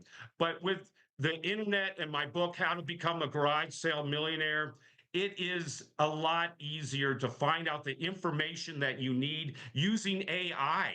Makes it helpful. You can get pricing, you can get background. It can help you list on eBay better. And I talk about AI in my book, How to Become a Garage Sale Millionaire. So it's all about the simplicity. You can make a lot more money now. It could be a true side hustle. It could be even something that you can make a full-time job. And I have to tell you, a lot of people are hurting out there. You know, when you have to wonder whether you're going to have eggs in the morning or just an extra glass of water to fill your stomach, that's kind of tough. So this is why I make it so easy. You can go to my website, thegaragesalemillionaire.com, to learn more about the book and me. And then to make it even easier, if you want to learn about eBay, you can go to my eBay site and learn what I'm buying and selling, how I describe it, and maybe that'll give you some tips on what you should be buying and selling. And that's the Garage Sale Millionaire on eBay. And hopefully between that and chatting with me on Facebook, I'd love to help all your listeners. Voice sound familiar? If you're in the Rocky Mountain area, you may recognize this guy from the 7-year running top-rated show in Denver on PBS, Collect This. He's been on TV, radio. He's an author, and he's just the guy who's going to tell you how to get it done. Award-winning author, collector, speaker, radio host, Aaron Lapidus, How to Become a Garage Sale Millionaire. Check out the book. Check out the website, thegaragesalemillionaire.com. Aaron, it was our great pleasure to have you on. Thank you. Call me anytime. You bet, man.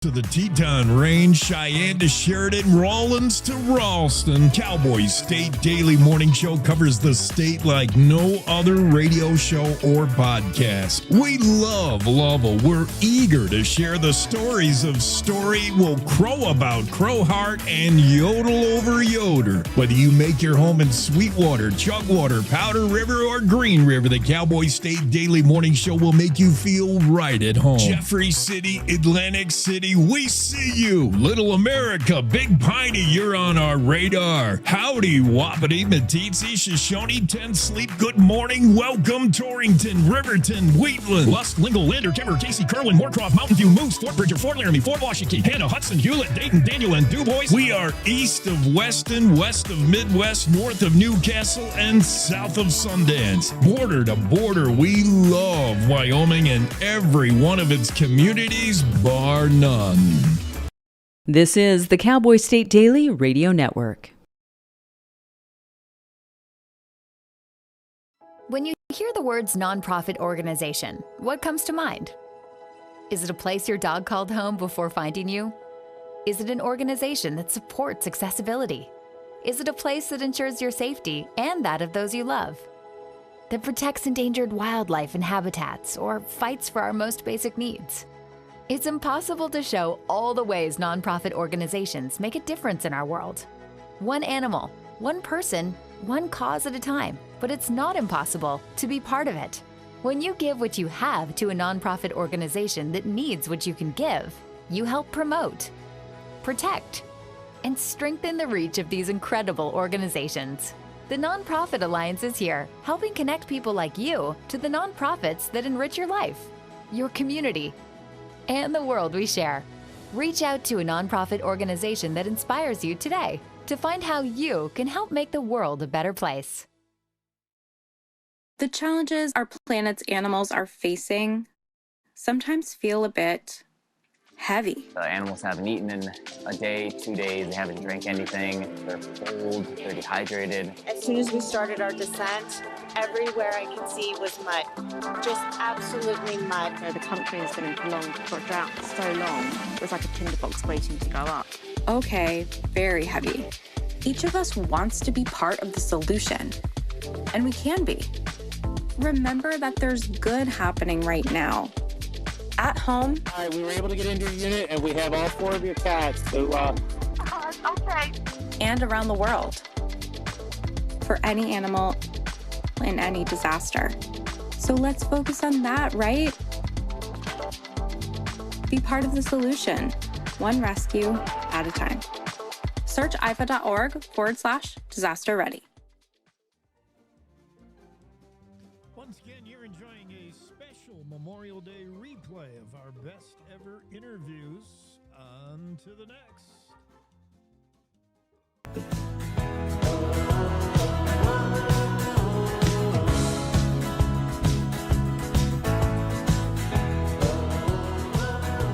Cowboy State Daily Show with Jake on a Tuesday into the Zoom room. It's a guy you ought to know. I'm embarrassed that I didn't know of you until yesterday. Where have I been? Kalen Beasley on the show. Welcome out from that rock you've been under, Jake. Thanks for having me. It's terrible. I'm so ill-informed. I got to get with it, man. So yeah, especially as someone who, I'm all about music. I'm a DJ. I'm a drummer, which isn't really a musician. But I'm just painfully unaware of Kalen Beasley, but not anymore because I put your latest song on heavy rotation yesterday, played it like 5 times in a row, and I'm rocking it through this JBL party box in my house. Like I'm bumping, and the wife comes home. She's like, when the wife comes home, I have to help her carry all the stuff out of her car, all her junk. And I didn't even hear her. She's like, "What's going on in here?" I'm like, "That's Kalen Beasley's new song." I had to go there. Great song. Thank you very much. And I had some notes. I can't find them, so I'm just gonna have to wing it. But there was in this song, and this is a weird place to start. We're just gonna start this interview wherever we want, and I'm gonna dig right into it. In this song, which I can't play, even if you tell me it's okay to play it, I don't dare, because we've been getting in copyright trouble. Sure. The bots, they listen on the show. Everybody's, every record producer listening. Oh, you played that song. Even if Elton John himself said, it's okay to play my, we can't. So had to go there. Has this, what sounds like halfway through the song, like all of a sudden this organ pops on. But it doesn't sound like a real organ. It sounds fake, but I'm not sure. I think it's a Nord, but it's supposed to have like a B3 sound to it. It is supposed to be an organ, yeah. Yeah, that Hammond B3 that Booker T made famous. It sounds like an organ. It sounds so cool. The whole song is awesome. And of course, this guy, I don't know if it's because, and maybe I'm wrong, your day job, we can sometimes find you in the bookstore, which I've been in. It's Legends Bookstore in Cody? Yeah, Legends. I even wore the t-shirt today. So. Yes. Yeah. And I was in there, and I bet we met, or maybe didn't meet. It was a woman, and it was you, I think. I'm pretty sure. This is a while ago. And I was stereotyped, and I was led to the CJ Box section. They're like, "Oh, you'll probably like CJ Box." My wife was there, like, and she was moved to the like, "You'll probably here's the romance novels." And I was, I was stereotyped as this is probably good for you. And we're right. And lo and behold, I have every CJ Box book now behind all of the Joe Pickett series. So you must have been right. And I'm pretty sure you were there. What a cool day job. And hanging out with wordsmiths and books probably accounts for you writing a line like, "My own words cut my throat like a mutineer." That's a line out of Had to Go There. I love it. This song's so good. Where can I want to go buy everything you ever recorded. How do I do it? Thank you. Yeah, you can buy it. I'm on all streaming platforms if you want to purchase music. I think usually Apple Music lets you purchase it. You could stream it, anywhere people are streaming music. It's on. We did a really great music video on YouTube for it too, so you can check out the music video. It's just under my name, Kalen Beasley. Kalen Beasley. Okay, you also got a website. I was playing it off of Spotify. I didn't try to buy it, but I did try to look up the lyrics. I see lyrics for a lot of your songs. Leaving BYU. There was some other story about where you talked about how the Mormons can't see into Jackson Hole. That's common phrase. And the lyrics are out, but I couldn't find lyrics to Had to Go There. And I guess it's because it's just so new. You just dropped this. Yeah, they should be on. I think they're now on Spotify, and then they're on that YouTube page and on the YouTube video. So they should be up there by now. I think today. So let's talk a little bit more about yourself. Let's get to know you. It's Kalen Beasley, singer songwriter, Wyoming. You've been up. People, if they do know you, they probably saw you play somewhere. You played up there where I saw Wiley and the Wild West play, in Montana. Tell me the venues you've played at where we might have seen you. So I live up in Cody, and as we all know, it's we're closer to Montana than we are to anywhere else. So a lot of the gigging I do is up in Montana, whether it's Billings, Red Lodge, Bozeman. We played like Red Ants Pants Music Festival. Be on the opening night of Red Ants Pants up in White Sulphur Springs this summer. And so I know Wiley's played up there. So I don't know where else you might have saw me, but I played all over the state too. I've been lucky enough to play like the Governor's Arts Council down in Cheyenne and been lucky enough to play some in Wyoming, but a lot of my touring is done actually in Montana. Cool. And when you play out, it could be in a variety of ways. I've seen you with the full band. If you listen to that new song we're talking about, Had to Go There, that's like a full band. Maybe you're in a setting where it's just a trio. Maybe it's just you. There's a lot of different ways we can see you. Yeah, for sure. I have a band I put together about 2.5 years ago after playing solo for 7 or 8 years, really doing mostly singer-songwriter type stuff. And I put together this band. And the band's been really fun. Actually, I hardly ever play, solo anymore, just because playing with the band is pretty rewarding and quite a bit of fun. So, but I still do singer-songwriter festivals, and I'll do solo shows. I really enjoy the solo shows. I get to kind of stretch my storytelling wings and kind of go into the songs a little bit more, and my inspiration for writing them or stories, because generally the songs I write have a background on what they're about, so I enjoy telling the stories about how those all came together too. And I get a sense the songs are very much you. Like this stuff happened to me. They're very much you storytelling. So then I have to ask, Had to Go There, is that another one? Because you talk about what many have experienced. Why do I have to go through this? One door closes, another. Oh, everybody's like, oh, everything happens for a reason. We all try to figure out a way where, like, why am I going through this? And this song just takes you through every experience of, like, I had to get real low. I had to go there to get here. Great song. It is real personal to you. Absolutely. Yeah. I mean, I've been playing music now for about 15 years. I started in college and I'm in my late 30s now. So I've kind of run the gamut. I moved to Austin. I've had bands, blow up. I've had to restart. I've almost quit. I've had to, retool and get to work, go to the woodshed and get better and, rejections and, little victories along the way too that keep you going like anything in life. And that's all that song is about is balancing the little victories with the unavoidable losses that we're all gonna have to sustain at some point and persevering through them. That's really all.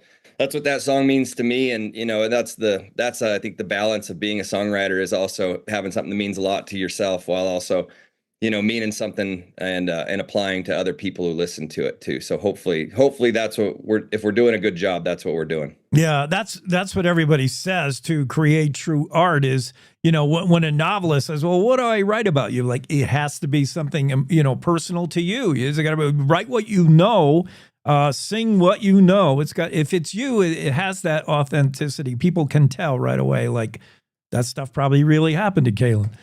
Yeah, absolutely. I'm not not bashing commercial songwriters, but I'm not getting up every day and just trying to write a hit. I'm usually trying to just write something that really means a lot to me. And like I said, if it can, what I'm trying to do is relate to everyone else through my own story. I think it was Red Lodge is where I saw Wiley and the Wild West open for Willie Nelson. Oh man, the shows I have the fortune to see. And Wiley, I think he stole the show, man. That was my first time seeing him, Wiley Gustafson. He's so good. He is. So where are you new? You got something coming up in Meeteetse? What's the tour schedule look like for the summer? Yeah, summer schedule is looking real good. We're gonna be playing the Pitchfork Horse Sale here at the end of May 31st. That's a really great event. Of course, it's the principal purpose of it is to sell high-end ranch horses, but they have a great dance on the Saturday night, and me and my band are gonna be playing that. And then we're going to be playing, some really fun stuff throughout the summer. We have Yellowstone Beer Festival here in Cody. Of course, like I said, Red Ants Pants up in White Sulphur Springs. Going to be playing in Cook City at the Forget Me Not Festival and Harlow Music Project in Harlowton, Montana, and many others. So I'll be playing at the Yellowstone Songwriter Festival solo.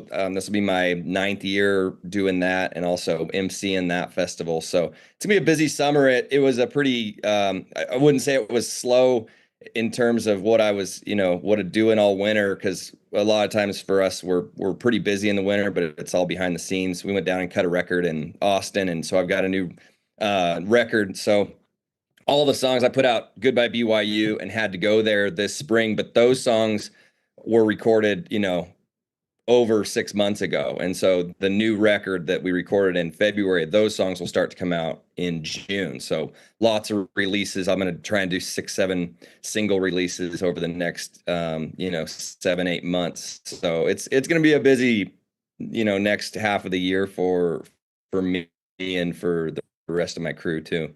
We're talking to Cody-based Kalen Beasley, a singer-songwriter in Wyoming.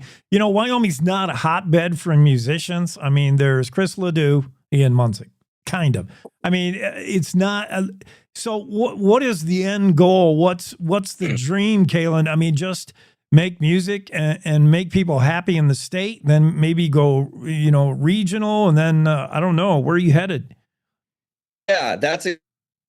I live businesses here in Cody, and I love working the bookstore and being a part of it. And being in Northwest Wyoming, being in Northwest Wyoming where the Wi-Fi isn't always great. We keep glitching you out there, Kalen. What's your bandwidth?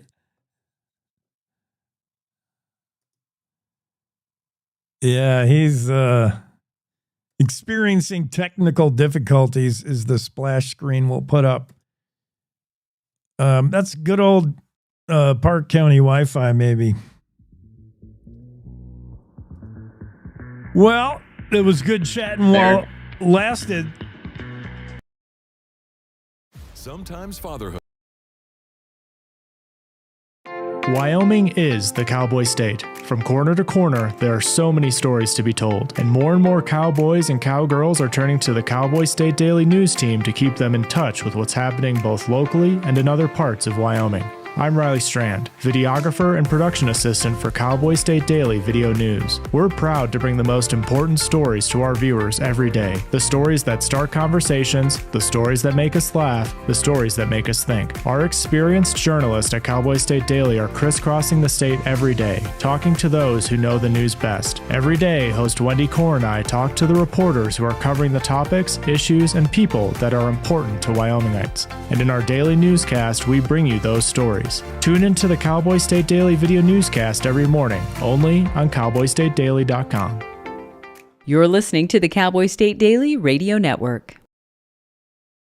Sometimes fatherhood I'm the first Viking who wouldn't kill a dragon. can feel like an epic battle. But you will. But you can change your kid's world just by being there. And with a little help, you won't believe how high they can soar. All right, bud, you ready? I'm proud to call you my son. Come on! Never stop being a dad. To learn more, visit fathersincorporated.com. Logan Wilson here at the M Building in Casper, Wyoming. They do more than just support businesses and private events. They support nonprofits by offering reduced rates to help the community thrive. The staff here at the M Building have been incredible in helping me organize a fantastic event. They are great partners for those who want to make a positive impact on the community. Come check out the M for your next event.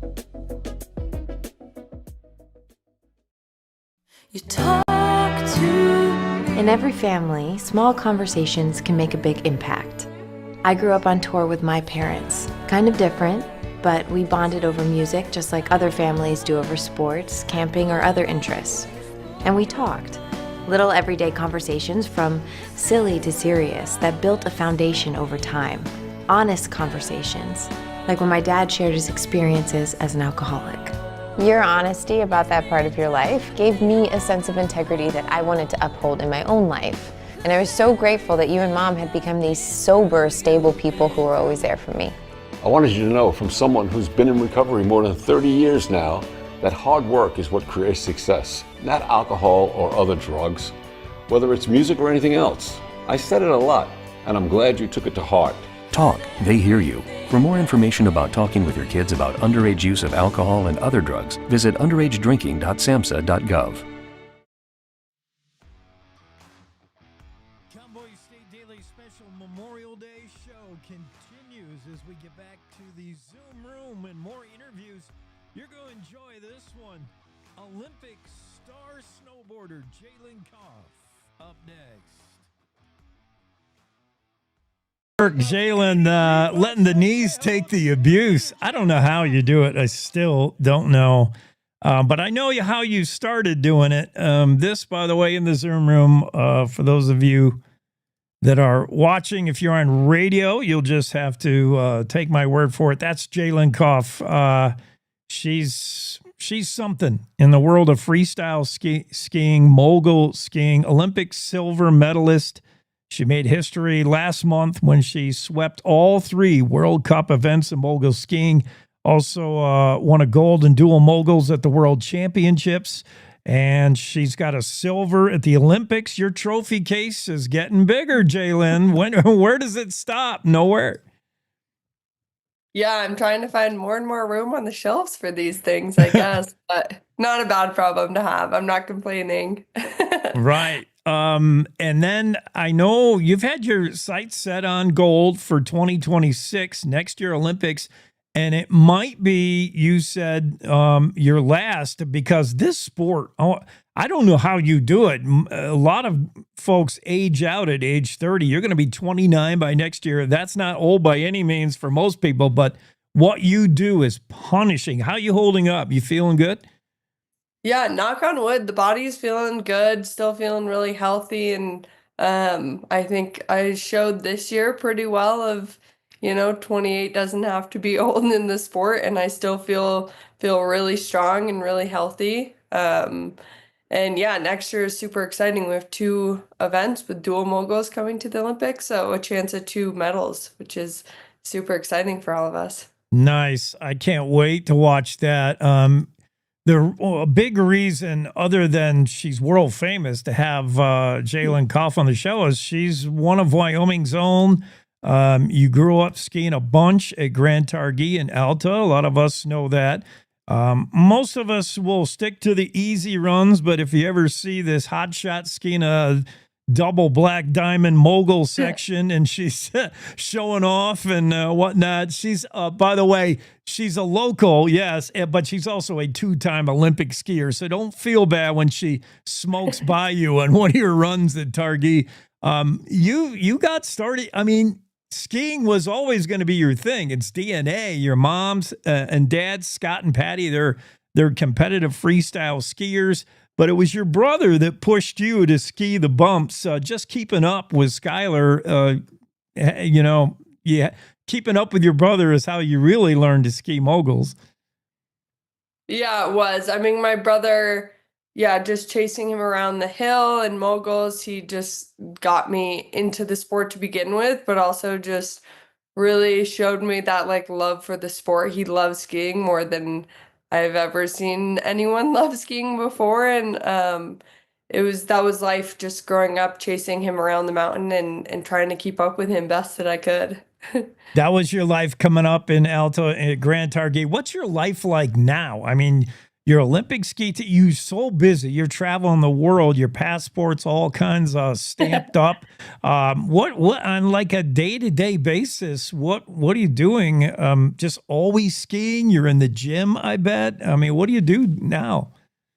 Yeah, I mean, right now is kind of the downtime of year. I'm taking the April and May off from skiing. Obviously, still training in the gym and staying strong and fit and all of that.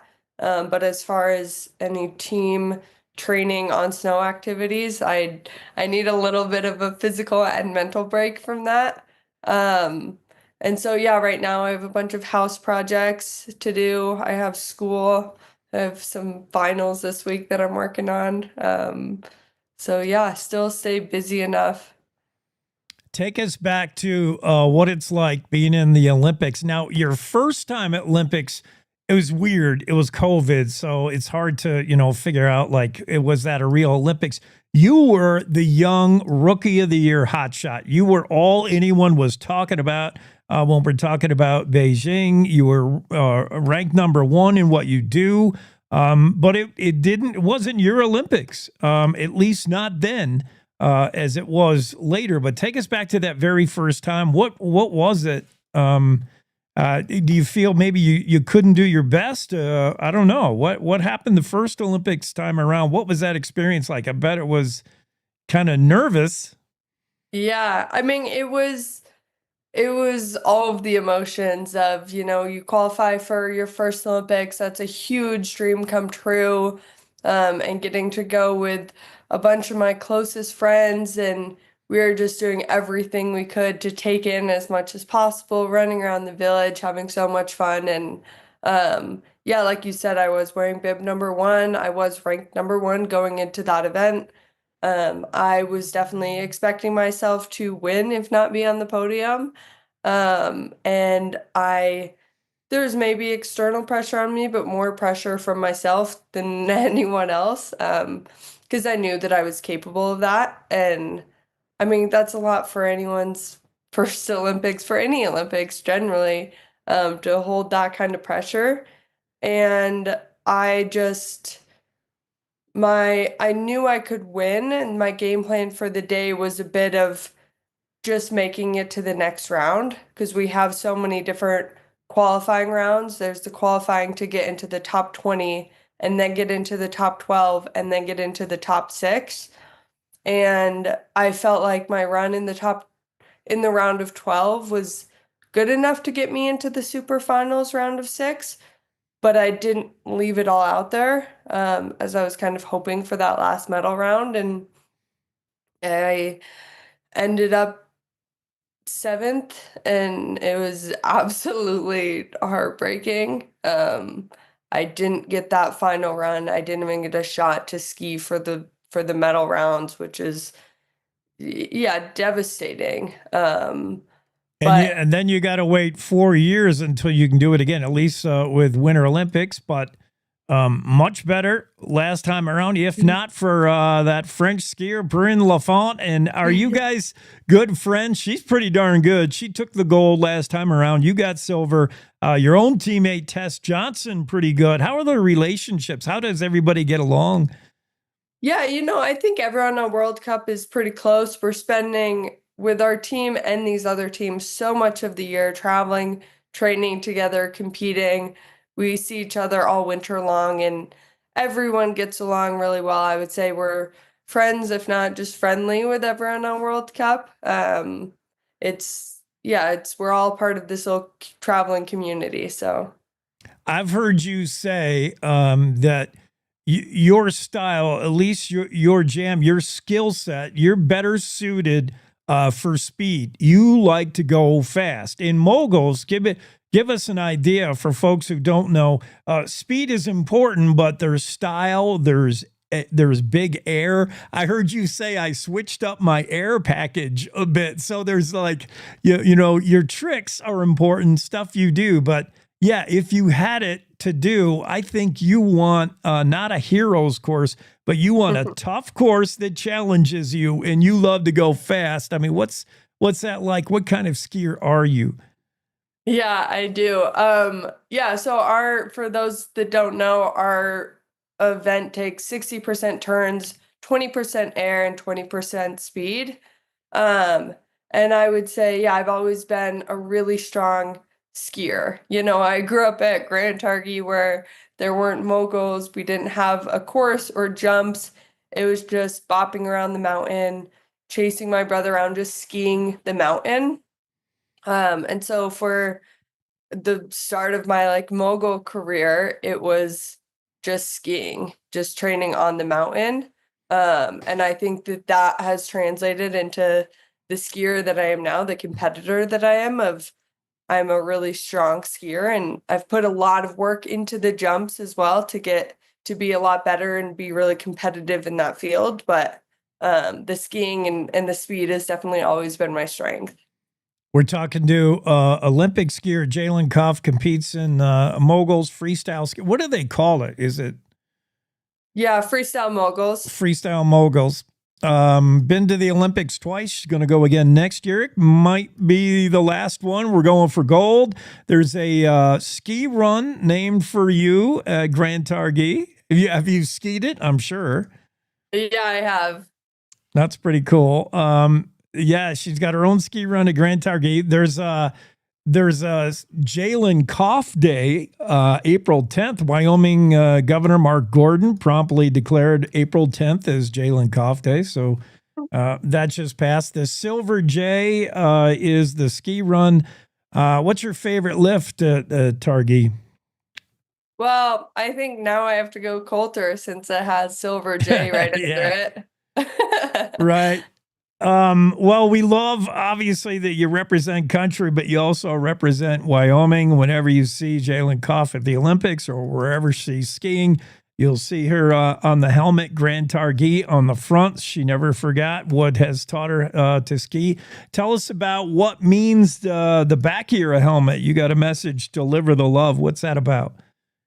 Yeah, so deliver the love kind of became my motto I came up with a friend after the 2018 Olympics that just really encompassed why I do what I do. And for a long time, that's been skiing for me, and it's kind of my reminder at the top of the course in all my training and everything for skiing of why I'm there, and it's that love for the sport. Yeah, I want success and to be on top of the podium and all of that as well. But more than anything, I'm there because I'm truly passionate about it and just putting my heart and soul into it. And that's just my little reminder to get back to what really matters. Jalen, consider us all big fans now. We're all going to be rooting for you next year. We're excited. Stay healthy. And big thanks to brother Sky, who taught Jalen how to ski fast. Mom taught her how to do tricks. Did your mom really tell you, teach you how to do a 360 off a catwalk? Oh, man. I can only hope to ski half as good as Jalen Koff. Jalen Koff, it's been our great honor to have you on the show. Really appreciate it. Yeah, thanks so much. Good luck next year in the Olympics. Go get them. Thank you. I would say break a leg, but that's theater, and we don't want any of that happening. Good luck, and thank you. We'll see you on the podium. Thank you. Jalen Koff joins us, Alta, Wyoming.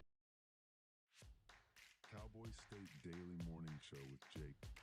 Now, back to the show. Yes, special Memorial Day edition of the Cowboy State Daily Show with Jake, including some of our best of interviews. Let's drop in on Wyoming Game and Fish for 2 or 3 minutes.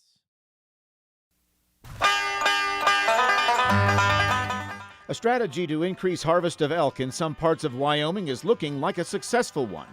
That's next in the Wyoming Outdoorsman. I'm Ray Hageman. Elk hunters in Wyoming are enjoying good success in the state if they have an elk tag in their pocket. Success rates have hovered between 50 and 54% in recent years. That figures to be the case again this fall with good elk numbers, liberalized quotas in some areas, access programs offered by the Wyoming Game and Fish, and a program that is having success in reducing elk numbers in some regions of the state that are exceeding elk population objectives. In 2024, Game and Fish offered so-called Type 8 elk licenses. These are similar to Type 8 white-tailed deer licenses for doe fawn hunting. Type 8 elk licenses allow for an unlimited number of licenses a person can hold to hunt cow-calf elk in specific hunt areas in the state. Type 8 elk licenses were available in central eastern Wyoming last year, primarily on private land to allow for maximum flexibility to reduce elk numbers. At the same time, the department altered or eliminated other license types in those Type 8 areas. Wyoming Game and Fish Deputy Wildlife Chief Justin Binford says the department is pleased with how the first year went. I don't know that we had a set expectation, but we're certainly happy with the outcome. We feel like there's some success there, and it's really enabled landowners that are experiencing elk damage issues. It's allowing those landowners to control harvest by having, an unlimited number of licenses available to them. If you control for the changes in license issuance, and then you compare harvest from this year to the past year, we harvested 1,200 more elk in these predominantly private land hunt areas. 5,505 licenses were sold primarily to resident hunters. Of the tags sold, 4,368 hunters took to the field, with just over 2,900 of those being residents. The department seeks to expand Type 8 availability to other areas of the state for this fall, including some areas of western Wyoming where elk numbers leaving feed grounds could result in conflict. But in areas where public lands are prevalent, department preference still leans toward managing elk numbers with traditional season structures. Check the Game and Fish website to learn more about Type 8 elk licenses. Hunters are advised to have access to areas lined up before purchasing one of these tags.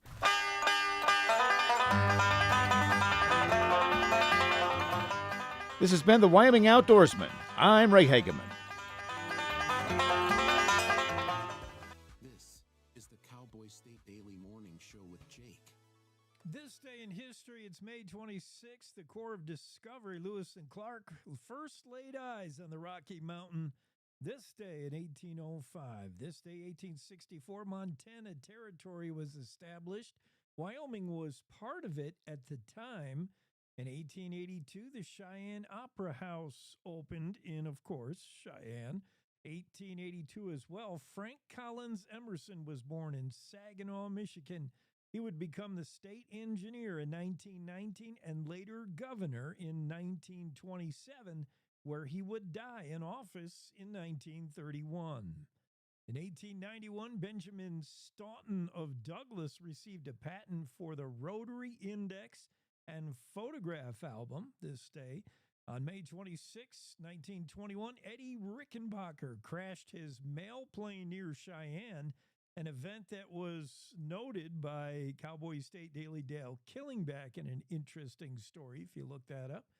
This day in 1924, Lusk State Bank was established.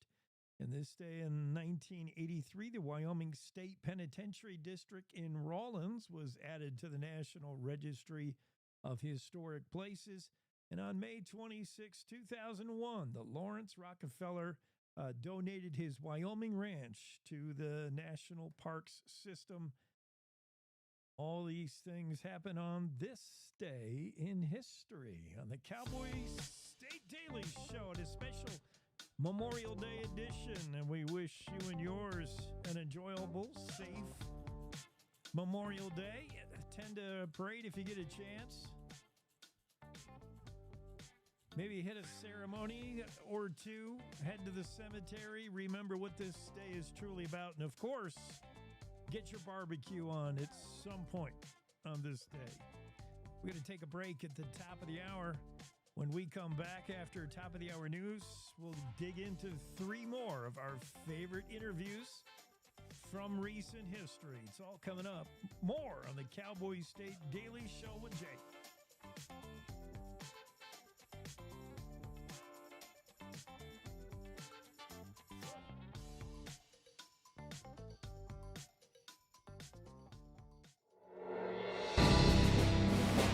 On this Memorial Day, we pay tribute to courage and sacrifice. We honor the brave fallen that inspire the living. We should be ever mindful of the cost of freedom and those that paid the ultimate price in service of this great nation. Memorial Day has come to mean a 3-day weekend holiday populated with parades, backyard barbecues, and other summer outdoor activities. And that's wonderful and truly American. But at Cowboy State Daily, we hope to be a reminder to pause and reflect this weekend, especially on Monday, to remember the lives and legacies of the brave men and women who gave their lives in service to our country. Maybe it's a close family member, maybe a neighbor, a friend, a co-worker. Whatever the connection, take a moment to remember and thank any fallen hero. It's a day to find comfort and support in the company of others who understand the pain and grief of loss. For the nation as a whole, Memorial Day is a reminder of the high price of freedom and the values and ideals that our service members fought and died for. Our fallen heroes gave their lives for a cause greater than themselves. They put their duty to country and their fellow citizens above their own personal interests and desires.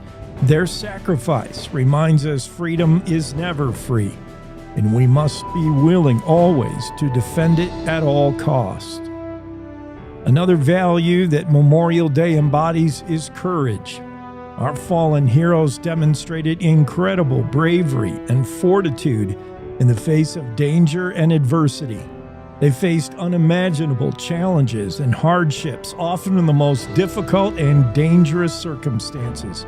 Their courage should inspire us to overcome our own fears and challenges and to strive for greatness. This Memorial Day, take the time to visit a cemetery, maybe place flowers, wreaths, or a flag. Attend a patriotic parade or a solemn ceremony. Talk with surviving veterans and let them know they're not alone and you are grateful they were lucky enough to be the ones to come home. As General George S. Patton once said, it is foolish and wrong to mourn the men who died. Rather, we should thank God such men lived. Let us be forever grateful for the brave men and women who gave their lives for our country. Let us strive to live up to their example of service and sacrifice on this Memorial Day and every day. God bless America. Most hiring algorithms would scream me out. Some bosses couldn't see me as a leader. I've run this place for 20 years, but I still need to prove that I'm more than what you see on paper.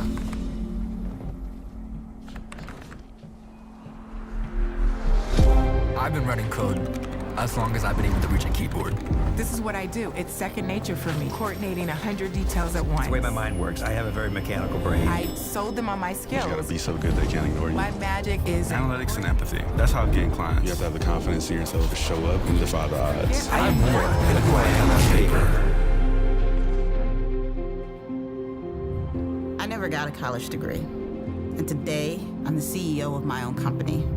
People want to tell me I'm one in a million, when actually I'm one of millions. Stars are all around us. It's time for them to shine.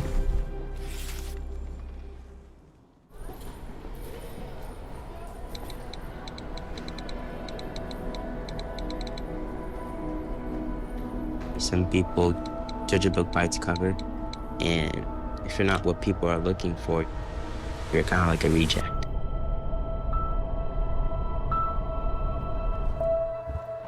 At school, it feels like everyone's staring at me and I'm just kind of not really a person. Sometimes I can't believe that you could be proud of me if I'm not proud of myself.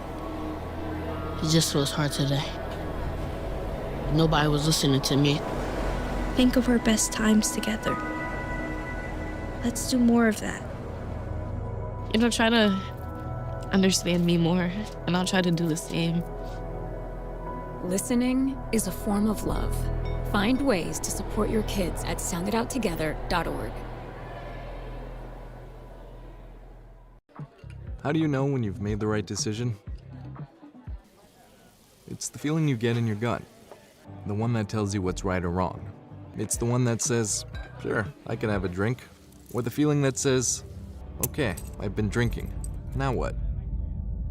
It's the voice inside you that says, I'm buzzed. Better leave the car when it's time to go. Plan ahead. Catch a sober ride. Buzz driving is drunk. Julie was always a voracious reader. She'd carry 2 novels on an airplane because she'd read one on a 3-4 hour ride. And at some point, I began to notice that she would read a page and couldn't remember what she had just read, and she'd have to go back and read it again. I don't remember much these days after I read, but less does for me, and I love it.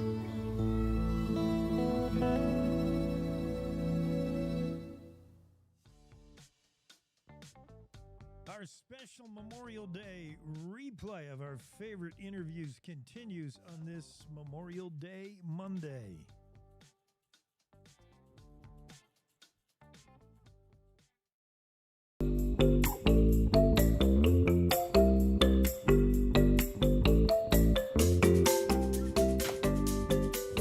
Cowboy State Daily Show with Jake continues on a Tuesday. Into the room, into the discussion. New York Times bestselling author Craig Johnson. Longmire series has a latest installment. Thanks for being on the show, Craig. Excited to see you. My pleasure, Jake. It's always great to be here. I think you ought to take that hat off and show everybody. Nobody thinks you have hair like that. I think you need to take that hat off and show it again there. Look at all that hair you had. Oh my gosh. Oh my God. You need to hit the barber here in the not too distant future. Shame on you for making me do that. We're also on it's too bad you folks on radio in Cheyenne, Riverton, Jackson, soon coming to, I think, Torrington, Pinedale. I mean, we're going to be everywhere sooner or later. Cody, you're going to miss that. Yeah, and you're going to miss you have missed Craig Johnson. And we'll have to do like an in-person event or something like that, where you can show everybody all that hair. Like that. My gosh. You're going to be getting to some in-person events. You're on a heavy book tour coming up in 7 days. That coincides with the release of Return to Sender, which I have just begun, my advanced copy. Reads fantastic. I love it. Let's start at the beginning with your inspiration for, and I already know this, but you're constantly looking for ideas as a novelist. You're looking for ideas, and you're looking for a setting. Where can I put Longmire next? What can I challenge him with? Absolutely. I mean, when I started out, like I'd hear about, 20, 21 years ago, like it's been a book a year like that. And then let's see, what is it? 3 novellas, like getting a collection of short stories, another collection of short stories coming out next year. But yeah, whenever I was thinking about it, like when I first started out, everything was like very noir. Everything was all like, these gritty urban, detectives, burying bodies in their backyards and everything. And I thought, what if I did, living in Ucross, that would be a hard stretch, for me to kind of write that type of book. And so I thought, well, what if you write the sheriff of the least populated county in the least populated state? Maybe that'd be something interesting, right? Well, bang, we on the New York Times bestsellers list, TV show, all these things happening. So I'm a genius, right? Yeah. Well, how many people can you kill in the least populated county in the least populated state before things start getting kind of stupid? And so I started thinking, well, definitely I need to like broaden Walt's jurisdiction out a little bit so that, we can start having it's making a little bit more sense, and not, at least certainly not have everybody in Wyoming laughing, every time they read one of my books, because I don't want Absaroka County to turn into, crime central or something like that. And so that got me started with the idea of kind of like letting Walt's, reputation kind of precede him, in the sense that, if he's really that good, then there should be 23 other sheriffs in Wyoming that, would, like to get him out and maybe take a look at some cold case files and that type of thing. And so then, of course, like that, with this particular book, like that, I read that Cowboy Daily article, like at about, is it Tabra Morris? Tabra Morris, yeah. Yeah, and she's like, she's doing like a couple 100 miles, a day. And once again, with the nefarious mind of the crime fiction writer, the first thing I thought was, if she went missing, in a place, in an area as large as like basically Maryland, where are you going to find her? What are you going to look for goodness sake? So, of course, the great thing about being in a place like Wyoming is you can call up the, the inspector general for the state of the postal inspector, for the state of Wyoming, and he'll actually talk to you. Like, I mean, most states, they won't do that. Like, but here in Wyoming, sure, they'll sit there and talk to you. So I'm talking with him like that, and he said, well, that's not a federal crime. And I said, no, well, what's that? Like, and he goes, missing persons case, like that. He says, that's local jurisdiction. It wouldn't be one of my problems. Like that. And I said, really? And he goes, yeah. He says, but there is another problem. And I said, what's that? Like that. And he goes, the mail. The mail is a federal jurisdiction. Oh. People drop that into a mailbox or put that in a mail receptacle, that becomes federal property. Like, and so at that point in time, it becomes a federal case. And he says, and I can get any inspector I want. I can get any detective I want. Look at, and there was a long pause, and he reads the books, look at, and he goes, I'd get Walt Longmire. Like, so that starts Walt off, on this missing persons case, where he gets this call from, the postal inspector. It says, hey, can you come down and take a look at this situation, down here in Rock Springs and in and around the Red Desert area like that. And so Walt does. And I think you and I discussed it last year like that, Walt's not the best at undercover operations. He just doesn't, it's not something he does really, really well like that. I mean, the fact that he's 6'5" and weighs 255, 260 pounds, is built like a refrigerator with a head. He doesn't blend in really well like that. He didn't have a head of hair like you like that, but he didn't blend in really well like that. And so it makes it kind of difficult for him like that. And so I think it's the second undercover operation that Walt's been involved with. And then, of course, then there's the area like that incredible area of the Red Desert and in and around Rock Springs, which I've always, been interested in like that. But you always need an excuse to go out and explore like that, and whenever you can write that off on your taxes, it's always a good idea like that. But yeah, the Red Desert's like just an incredible area. I mean, who knew that we had the largest living dune field, in the United States? I mean, I would have thought that would have been like Arizona or New Mexico or Texas or someplace like that, but it's right here in Wyoming. And I just started thinking about it and thought, what, this will be a good environ for Walt, something different, than what it is we've done before. And you went and researched. I mean, nobody on purpose would spend the night at Boar's Tusk, but you did it under research. I did. Like that. It's a great excuse, is what it is. Like that. I mean, I've got a couple of old motorcycles. Again, I've got one that's like about 40 years old. Like it's one of those dual purpose ones that can go on road, off road, and everything. And whenever I get the opportunity, that was the one that I took. Like it was last summer, and I took off down through there. Like of course, it hadn't rained there in like 120 days. Like and then I get down there and it poured down rain. lightning storm and everything like this. And so I didn't even bring a tent with me. I just had a tarp, and so I tied it off on the motorcycle and slept underneath the tarp with the wind and the rain blowing and everything. And so I got a little bit of what Walt kind of went through to a certain extent, but what a spectacular area, what an incredible area. I think it's the variance, of the geography and the topography of that area that kind of blows me away. It turned out to be a very exciting, book as far as that kind of thing is concerned. I'm always like, majority of people when they read the books, one of the things they always comment on is the dialogue. They really love the dialogue and the humor and all that kind of stuff. And it's kind of funny to me like that because I can't remember which one it was, Kirkus or Publishers Weekly or one of those that came out. And all they did was talk about the descriptives. They talked about how spectacular it was. It was like going to the Red Desert, and I was like, okay, well, I'll take that too, I guess. So no, I think that's a huge reason for your success, Craig, as a writer is.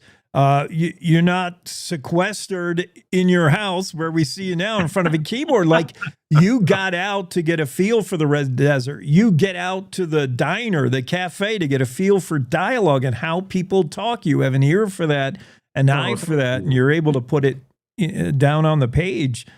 Thank you. Thank you. I mean, when you live in a place like Wyoming, there's no excuse. Look at, it would be one thing if I was living in the suburban areas of New Jersey or California or something like that, but I mean, that's the spectacular aspects, of Wyoming. And a lot of people say, boy, the descriptive passages in your book just make me feel like I'm there and they're just so incredible. And I can only take a certain amount of credit for that, to be honest with you, just simply because look at what I've got to work with. I mean, you look at Wyoming, and see, what's here. I mean, there are the parts that everybody knows, like that. There are the parts that everybody like Yellowstone, and Jackson, and places like that. But then there are the lesser known areas like that, those of us who live here, get to know, like the Red Desert, like, I mean, the next book that I'm working on, like the majority of it takes place in Crazy Woman Canyon, which as it turns out is going to be closed all summer. So I'm kind of glad that book doesn't come out till next year. So that if we get an uptick, in tourism like that in the Crazy Woman Canyon, at least it'll be open like that, which I think will be a benefit to all. Well, you have a great subject to work with. You're right. Wyoming tells the story. You just write it down in some eloquent prose. We're talking to author Craig Johnson. He's the man behind the Longmire series. His latest, Return to Sender, drops in 7 days now, and it concerns you get the spark was Tebra Morse, an actual rural mail carrier. There are such things, and sometimes between mailboxes you could run an entire episode of Longmire, like an hour between. And what a cool thing, to Greg, to think, okay, what would happen if a mail carrier disappeared on this route? Would it be days, weeks before we even knew? And then how do you go about to unravel that, to solve a potential crime, a missing persons? And I was surprised at your fascination, I guess, or your buy-in with the whole mail angle. In the very beginning of your book, you say the book is dedicated to Andy Ramirez, my mailman, and you divulge, I always wanted to be a mailman, bringing good news to people. Before, that was when you were a kid. Then you learn the mail sometimes has bills. But is that true? Yeah, it is like that. I mean, when I was a kid like that, I mean, growing up in a rural area, like, I mean, one of the exciting things that happens, the Wells Fargo wagon shows up, like, and the packages are there, like, and so to me, that was like the actual, the only contact I had, with the outside world, like, and so as a child, like that was like this magic, to me, like that, and I guess I haven't lost that either, because I love walking down the ranch road like that, and I do. I walk down the ranch road and walk all the way down there to open up the mailbox like that, and figure out what's in there like that, and bring it home like that. And it's still a joy to me like that. And to have somebody like that, obviously who's that determined, to go out, because, you read about these, these really far-flung rural, letter deliverers like that, man, they are determined like that, and there's some wonderful stories in that article about how, she used a snowmobile like, to get to certain places like that. And it was great. Like, I mean, I really didn't have any reason to speak with her about it because, of course, whenever, my books start, generally something bad has happened to the person that's basically involved like that. And fortunately, she hasn't had anything really horrible happen to her, and I hope she never does like that. But yeah, whenever she turns up missing like that, after a certain period in time, and there just doesn't seem to be any clues as to where she went or what happened to her or anything. I mean, they find her vehicle, in the parking lot, of the postal service like that. And so of the post office, like, and so the big question becomes, what is it that happened to her? And I remember being in Fraser, like at the little diner there, like that, and or Farson rather, like that, and I remember walking over and having a cheeseburger like that whenever I was there on the motorcycle, and it was really marvelous because the woman that owns the restaurant like that, she was telling me, and she read the books and watched the television show and all this, like, and then she looked at me and she looked at the motorcycle out there in the parking lot, and she's like, "What are you doing down here anyway?" Like, and I said, "Well, I'm down here researching another book. I've got another book that's going to take place right here in the Red Desert." And I remember her looking over my shoulder and then looking down at me, like as I was sitting there at the table, and she goes, "Be careful out there. A lot of strange things happen." And I was like, "Whoa, here we go. Look at this is what I'm looking for," like that. And so, of course, what happens is it gets kind of complicated, as things go on like that. But Walt finds himself kind of involved, with this religious cult that's out there, basically using the Red Desert as an area, for nomadic purposes to be able to stay away, from the authorities to a great extent like that. And, these are some individuals that have been out there maybe a little bit too long, like, and kind of gotten a sense of like, that they're back in the old West and can kind of do anything that they want, like at the point of a gun, like that. And there's a point in time, I think, where Walt's, second in command, Victoria Moretti, is looking at him, and she says, "This is how you're going to die. Something stupid like this. It's not going to be some earth-shaking, save the world kind of situation. You're going to be monkeying around with some of these idiots, and one of them's going to shoot you." And those words kind of come back to haunt Walt as the book goes on. Like that. So, Craig, give our listeners a little insight to how the sausage is made. When the light bulb came on, you read the story about the mail carrier, a true story, and you said, "Okay, that's going to be my next book." How much of the end do you have written going into it? Or very often you'll hear authors say, especially if it's a long running series, I just plug the characters into the story and let them live it out. Do they become living things? Is that what you do? Do you say, "Walt, here you are. You're in the Red Desert here"? I mean, how much I don't do you know. know? I hear authors every once in a while say, I just the characters just start talking and they just do their own thing and everything. I don't know about you, but people who sit in a room by themselves and hear voices kind of worry me a little bit. Again, so I got to be honest with you. No, I tend to write, not only whodunits but why dunnits. And I'm not writing the books just to stack up bodies like cordwood, just to keep people flipping pages. I mean why would I work a full year, on a book just to get you to flip through it as fast as you possibly can? I want to stumble you up. I want you to think about what it is that's going on in this book and what's happening to these characters and what's happening in this world.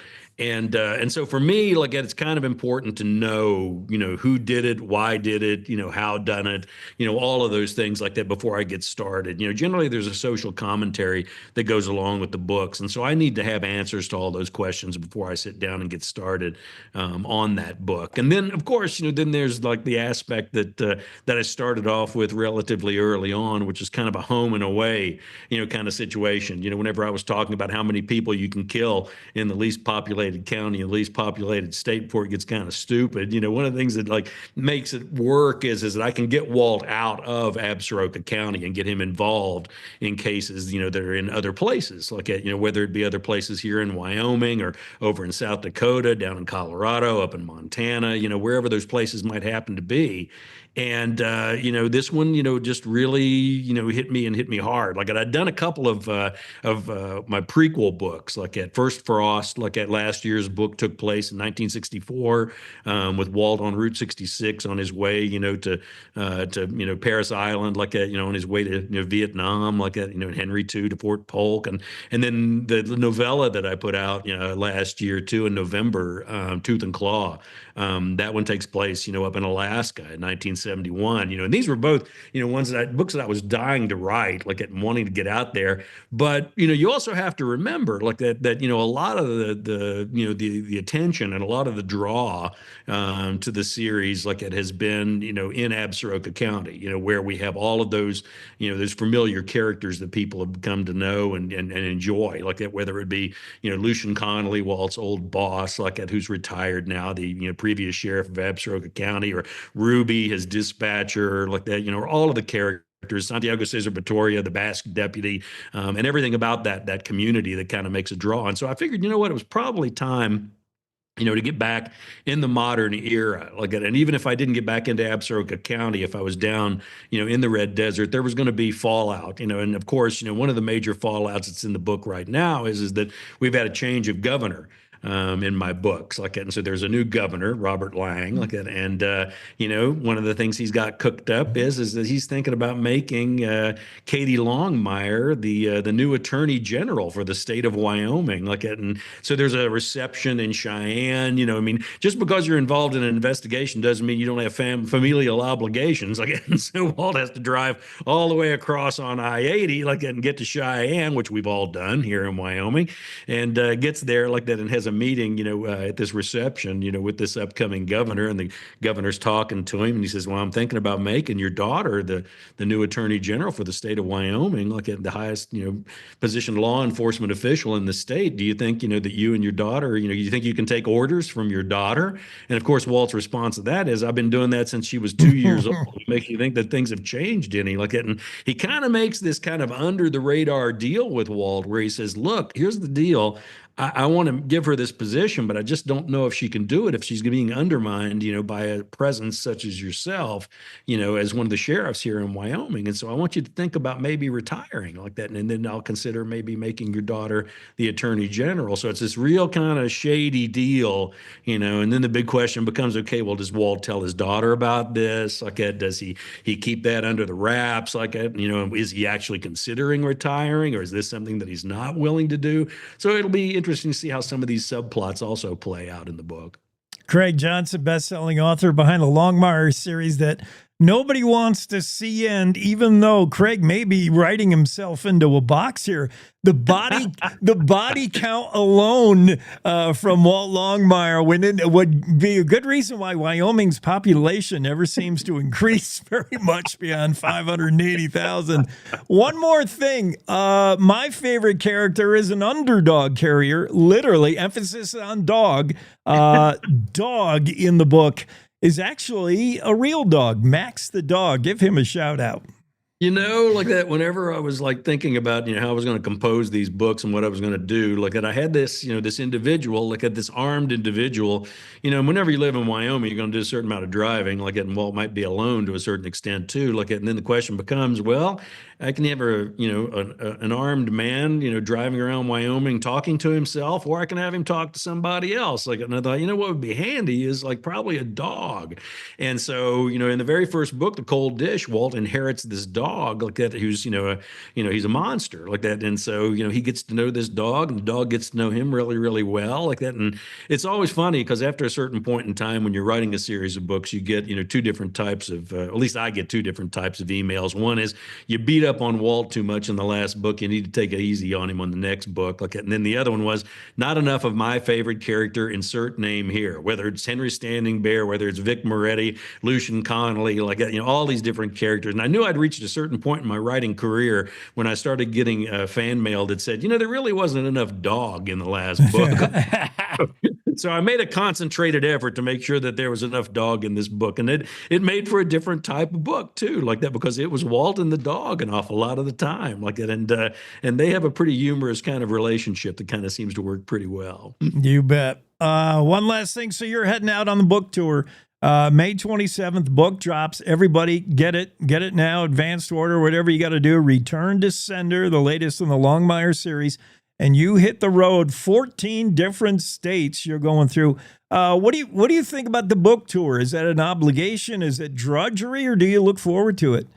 I actually enjoy it, I guess. I don't know, must be part Fuller Brush salesman or something Yeah. like that. I really kind of enjoy. I mean, I guess I always think about all the authors that never got the chance, to do what it is that we do. With the internet like that, it's great. You can do these Zoom calls and you can do these talks and all these kind of things, but nothing's ever going to be quite as good as somebody handing you your book and asking you to sign it for them, personalized and all of that. And the only way that you can really do that is if you're out there on tour like that. And a lot of the publishers have really cut back. Majority of authors do maybe about 9 or 10 stops like that, and that's about it. Like that, and I don't know, that's up to them. Like that, if they're happy with that, then that's great. But I'm not. This one actually has, I think, 24 stops. Before I get finished up at the end of June, with a lot of them. Like, and then one of them I'm excited about is on the 28th. I'll be down in Green River and Rock Springs. Like at, not even counting like at Cheyenne and Casper, like that, and Sheridan and Gillette and all the others like that. But to go where the book actually takes place here at the end of June, that should be pretty exciting, I think. Like, and if I've got it right, I think that the sheriff down there is going to be doing the events with me. So that should be kind of interesting to see his take on whether it is I got it right or whether I got it wrong. Like that, because he makes a major appearance, and is a pretty good character like that in the book. Like that, so that'll be something to look forward to too. And one thing you can probably count on wherever you encounter Craig Johnson at one of these book signings, his tour, is he's probably going to be smiling in his latest book. No, I won't give away any spoiler alert, but in the brand new book, Return to Sender, it begins and ends with the idea that nobody smiles anymore. But we're going to change that, Craig. You and I, we're Absolutely. Yeah, that's kind of one of the joys of writing the books is like you were asking about, do I know the ending of each of the books? And to be honest, yep, the way they start, that's the way they end. Excellent. Hey, thanks for coming on. Really appreciate it. I hope this one is good to see you again. Don't ever stop writing these. Good to see you again. I will get a haircut. I promise. Get that hat off every once in a while. Take a look, see what's under there. You never can tell. Will do. As scary as that might be for our viewers. Thanks, Craig. Bye. Cowboy State Daily with Jake continues right. Hi, I'm U.S. Senator John Barrasso, and I'm teaming up with the Wyoming Center on Aging at the University of Wyoming for their campaign, Tough Enough to Know Your Numbers. May is National High Blood Pressure Education Month. It's a good time to learn and educate yourself on maintaining a healthy blood pressure. Hypertension or high blood pressure is when the force of the blood going through your blood vessels is consistently too high. If untreated, this can cause all sorts of major problems, including heart disease, a heart attack, or stroke. Now, you can help control your high blood pressure by staying active, keeping a healthy diet, and knowing the proper use of medications if needed. It's worth knowing your blood pressure numbers and talking with your healthcare provider about what is best for you. Are you tough enough to know your numbers? You can check out a blood pressure cuff kit in all 23 counties and 67 libraries across the state of Wyoming. This is the Cowboy State Daily Radio Network. We all make choices. When it comes to alcohol, kids make choices whether to drink or not. Bye, Dad. Bye-bye. Remember, I'm going to Alex's party tonight and sleeping over. Have fun. Hey, have a seat for a second. Remind me about that party again? Alex is just And adults make choices whether to talk about it. That's true of parents and every other trusted adult in a kid's life. Kids want to know our expectations when it comes to alcohol and other drugs. They want guidance and honest answers to their questions. And it makes a difference when the message is consistent and part of everyday conversations. So talk with your kids and help lead them on a positive path. Because when you talk, they hear you. For more information about talking with your kids about underage use of alcohol and other drugs, visit underagedrinking.samhsa.gov. I don't think many kids in my son's school even do it. He makes fun of his friend who vapes. He would never try it. She's into soccer. She's on the honor roll. She's just not the type. No way. No way. No way. No way. My kid would never vape. Get your head out of the cloud. Today, nearly 8,000 kids will start vaping. Maybe even yours. Learn about the dangers at talkaboutvaping.org.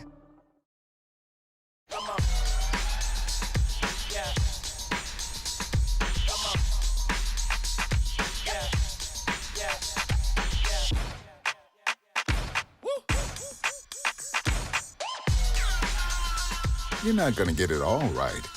Just make sure you nail the big stuff, like making sure your kids are in the right seat for their age and size. Get it right at nhtsa.gov/the right seat. Cowboy State Daily Show with Jake, special Memorial Day edition, the best of our recorded interviews. Back to it.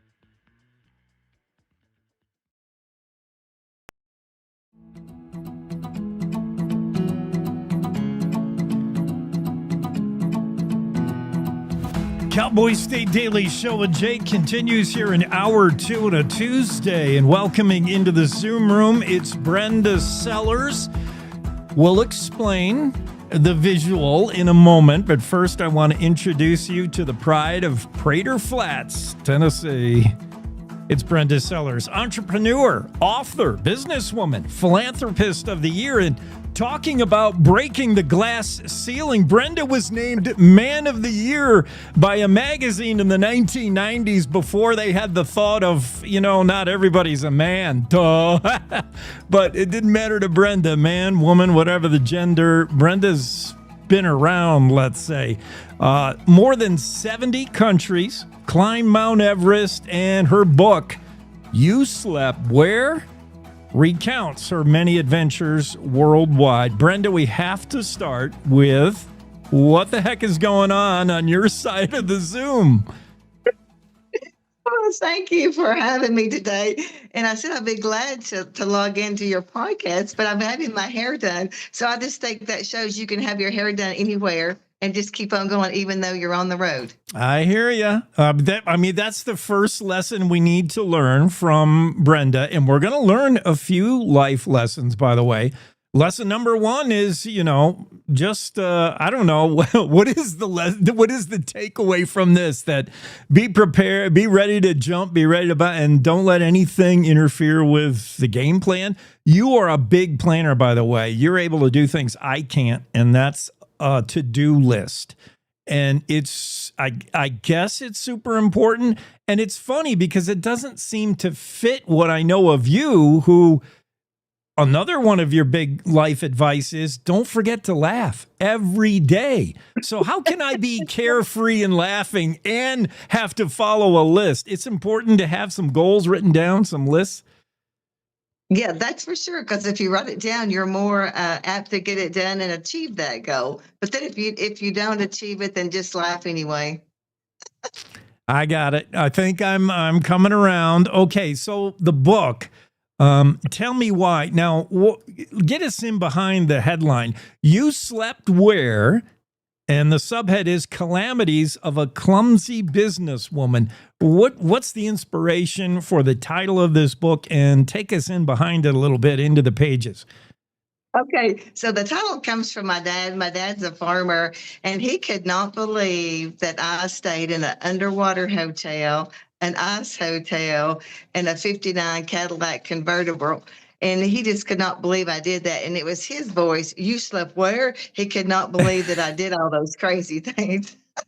And then it seemed like every chapter I was either tripping or this book is just a few of the many places that I've been, but this book was like I said, just a few places. But it seemed like everyone from the ice hotel to a lot of these chapters, I was tripping or falling or something. So I was clumsy.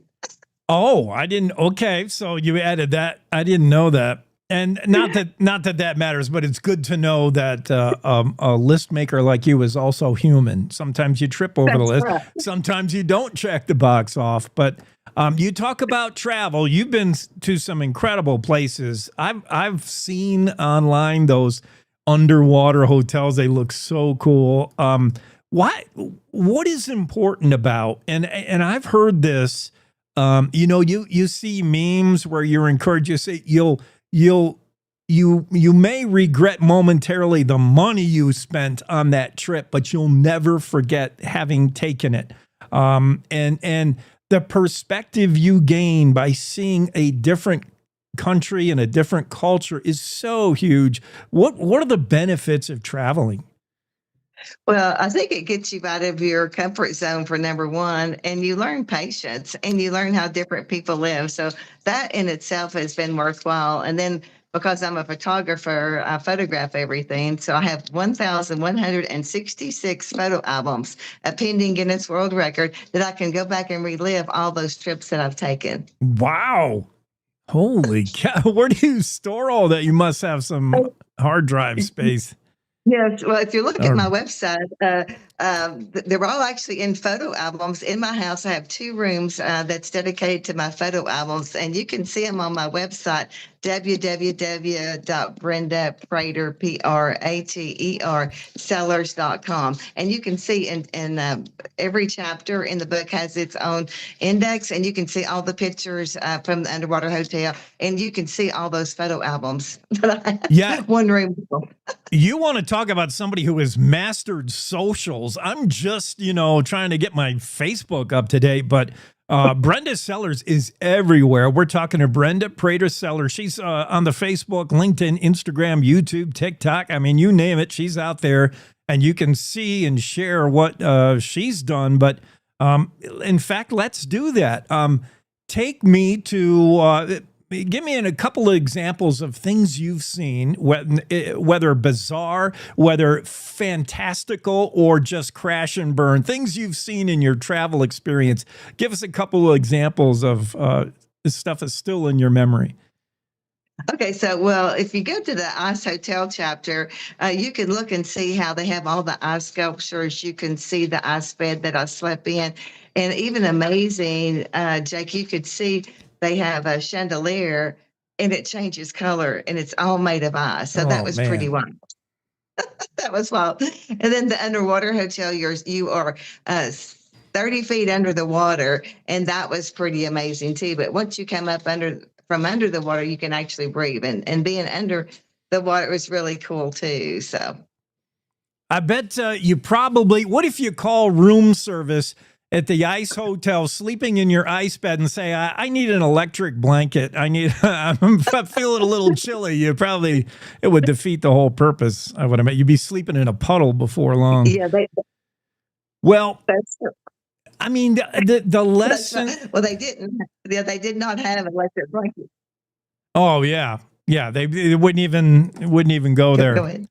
So, I mean, the things you can learn traveling are beyond language and beyond just pictures. I mean, these are life lessons. What is the reason, the real reason, I guess, why one should travel? What's your big takeaway from being a well-traveled person, from being somebody whose passport's stamped all to heck? Why is that important? Well, we need to live life while we can, because life is short, and so we just need to make the best of it. In the book, I show that I'm trying to encourage readers to do their to-do list. And as a child, what did you dream of going to, or a place that you went to? And then that way you can kind of work on going to the place that you were dreaming of. Our life's to-do list is sometimes known as the bucket list. And a lot of people have a bucket list. Yeah, in the back of your mind, you're like, oh, someday I'm going to do this. And Brent, oh, what do you got there? Okay, so this is actually in the book, and it shows, it says that you're compiling your own to-do list. And it says you can do your own to-do list, or you can live life vicariously through somebody else, like Big Ed is another character in the book, and he just stays on the couch. So you can live through your life through somebody else if you just want to stay on the couch. Well, I'm trying to get this book on streaming, like a streaming platform, because it would translate into like something on Netflix or Hulu. So that's my next job that I'm trying to do. Okay. But if you're not a reader, it's also on Audible. The book's on Audible. And my cousin actually reads my book, and she's also reading Dolly Parton's book. She is that good. So I read that. Okay. Yeah. If you want to read or listen to the book, she's actually reading it. She does a great job. Okay, so she has the voice it takes a special kind of talent to do that. That's pretty neat.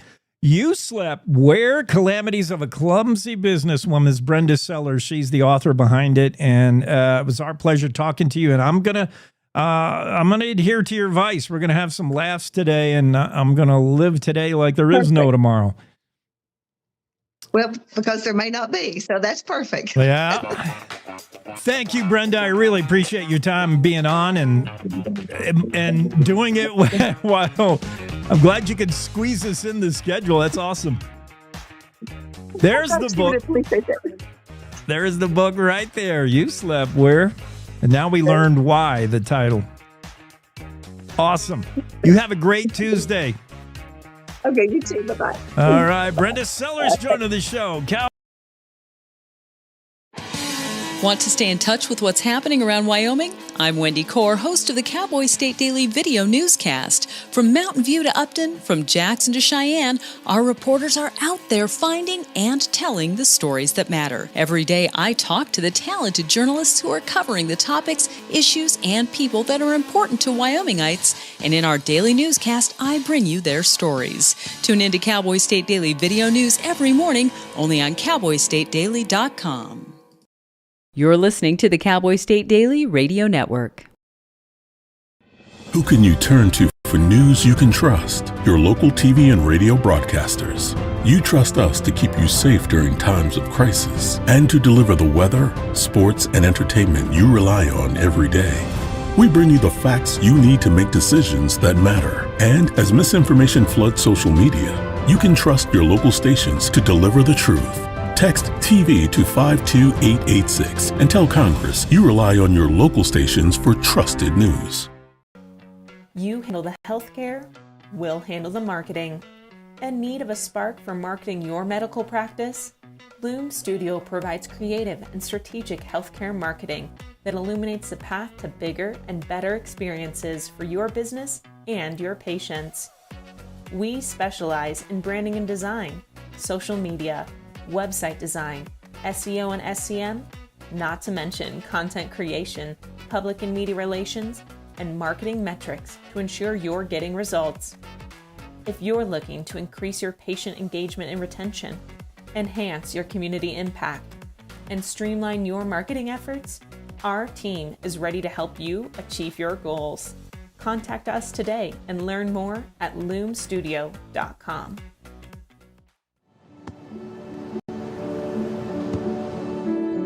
I don't remember how it started. Go to that. Our back and forth. It always came back. Dad! You probably don't remember what you told me, That was perfect. but I heard every word.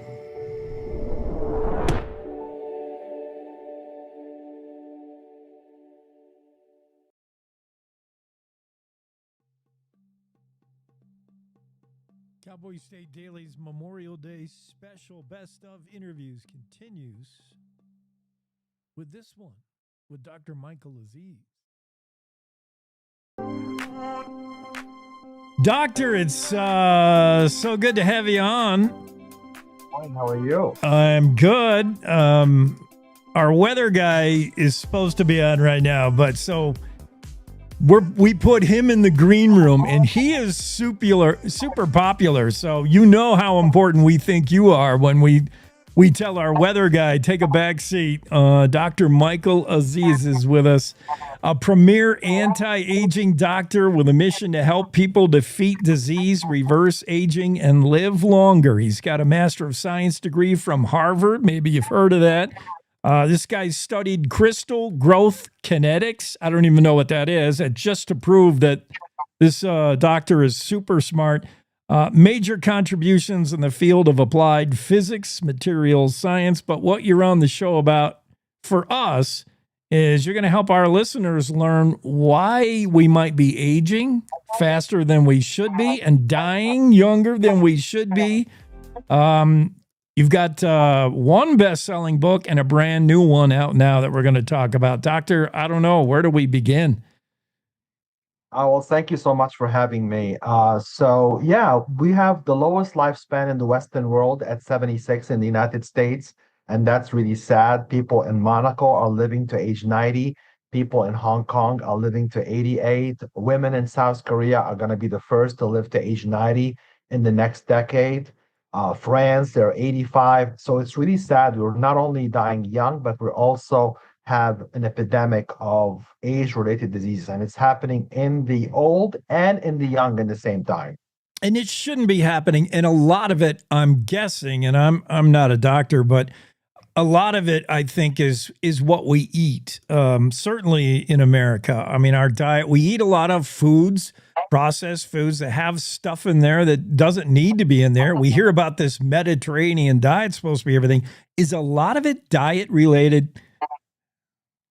Yes, of course. Diet plays a huge role in longevity. It can give us an extra 14 years. Believe it or not, I'm against the Mediterranean diet. I just had an article in the New York Post where I say that we were brainwashed that the Mediterranean diet is the best diet. But the study that was done on the Mediterranean diet in the 20th century has been the biggest lie ever told to doctors. The studies were done on farmers who worked out in the field. So, to explain to the listeners what is the Mediterranean diet, of course, it's good. It has poultry, it has seafood, but it has 11 pieces of bread a day, whole wheat bread. So, I talked in the New York Post that the French diet is superior and they have a longer lifespan than the Greek because the Mediterranean diet is very dangerous for a sedentary society. So, it can make us fat because I've never seen anybody eat 11 croissants a day, but it's easy to eat 7 to 11 pieces of bread from sandwiches. Well, the French diet is chocolate and wine, I would imagine. Not necessarily. It has more than chocolate. It has a little bit of sweets, but it has also a lot of vegetables. It has fruit. It has about portion control as well, and it has a lot of dairy, which is very important because dairy and calcium plays a role in colon cancer prevention. And right now, we also have another epidemic of colon cancer in men below the age of 50. It's the number one cancer killing men below the age of 50. And that has to do with the fact that we're not having enough dairy. And we're eating a lot of inflammatory food, the seed oil, the vegetable oils, not enough fiber, not enough vegetables. And the list goes on. It goes back to the diet. I've heard that. We're talking to Dr. Michael Aziz. He's a best-selling author of The Perfect 10 Diet. You may have heard of that. And then he's got a new book out now, The Ageless Revolution, Revolution, step-by-step instructions for tackling key hallmarks of aging. The result after reading this book, I mean, he's basically given you an anti-aging blueprint that would guide the reader through what to do, what not to do to live a healthier, longer life. Doctor, is it wrong to say anti-aging? Can you really reverse aging? What are you talking about? I think you can reverse aging if you start early. And the earlier you start, the better off you will be because you can tackle the cellular deterioration that happens. And I was really motivated to write The Ageless Revolution after a 12, 13-year hiatus because, again, of the high morbidity and mortality we had in COVID. COVID-19 killed so many Americans, and it has killed even young people. Our mortality rate during COVID pandemic was 10 times higher than Japan and South Korea. And that told me that even young people are old on the inside. So I had to tackle the reasons why our cells deteriorate, the hallmarks of aging, why we get old, why we get sick, why our cells die, and why do these people in the blue zones and the other countries have conquered longevity without knowing about the hallmarks of aging. So yes, I'm giving people the blueprint on how to tackle the hallmarks of aging, and it has to do with diet, exercise. But I go the extra mile by also providing the revolution that is happening in healthcare, the medication, the supplements that can keep people longevity. Fantastic. Dr. Michael Aziz, who says the big reason for the book, the new book that you can get now, The Ageless Revolution, he said, I want to help people live better, live longer. This book is the biggest gift I can give to anybody. Doctor, my diet is horrible, but I do take supplements, and I'm a believer in omega-3. I think you are a supplement believer as well. What kind of supplements could you recommend? So I got a lot of bad reviews when I write articles in the New York Post. I had an article. I'm recommending close to 25 supplements because I'm really throwing the kitchen sink at aging. We have some human studies. We know that people who have fish oil live 4 years longer, and a lot of people, especially in the Midwest, don't eat enough seafood. So don't be neglecting your fish oil. Make sure you take a gram a day. A lot of people don't take fish oil. They say I'm allergic to fish, but people who are allergic to fish are really allergic to the protein, not the omega-3, not the fat. So people Oh, have to be aware of that. And then the other supplement that is linked to longevity is called taurine, Taurine. I take 2 grams a day. That's a very high level is linked to longevity. That's people in Okinawa, Japan, which is a blue zone. They all live to be 100. They have very high levels of taurine. So I take taurine. And we're in a Zoom call here, so I'm going to show you my supplements. You're going to think I'm crazy. See, I take all those supplements a day. Many of the studies have been done on mice, monkeys, but they showed also longevity. So I take them because I'm not going to wait for human studies. I'll be dead if I wait for those human studies to come.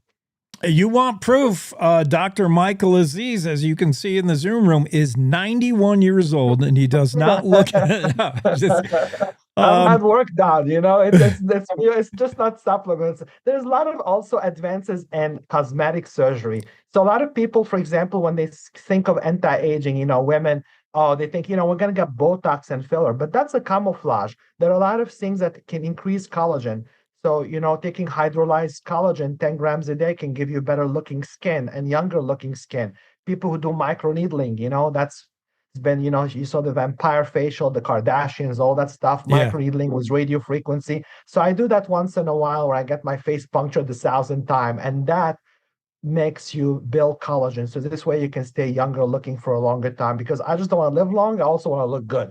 Yes. And celebrities we always hear about celebrities doing things to look good and to fight off the aging process. And I think some of those things are legit. Some of them are just crazy. But, let's talk about extreme hot and extreme cold. Sauna. Let's talk about, freezing of the body, like getting to near freezing temperature. What can we do to our body that's actually good for it? You do that? No, I want to, but yeah. is it okay? Well, we have the studies from Finland for the sauna. So, in Finland, the men usually go after work to the sauna and they do it 4 times a week, the infrared sauna and the sauna. And the sauna has been linked to a decrease in heart attack by 40%. So that's a lot. That's a big drop in mortality. And that has to do with the fact that when people when they go to the sauna, it dilates the blood vessels and it improves the circulation. The other opposite for people who don't like hot weather, they can go for the cold. And we have the cold plunges, you have the cryotherapy. We have them in New York. They have all those spas where you go in for 3 minutes.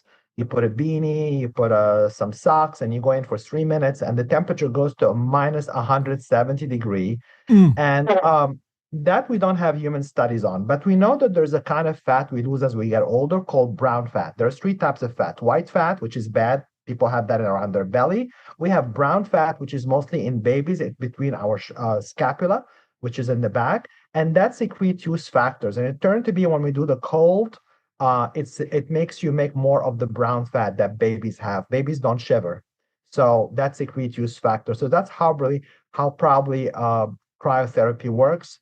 And also it can build collagen as well, just like microneedling, just like the things that people put on their face with all the needles, the radio frequency and all that stuff. So all those measures are very good for anti-aging. Maybe I've been getting something right all this time. I'm here in Jackson Hole, Wyoming, ski, capital of the United States. And very often I'll do what we call Swedish therapy. We'll get in the hot tub and then we'll get out and lay in the snowbank and then we'll go back in the hot tub and just get extreme hot and cold. Maybe I've been helping myself all along. You still have to fix your diet. You have to do it all.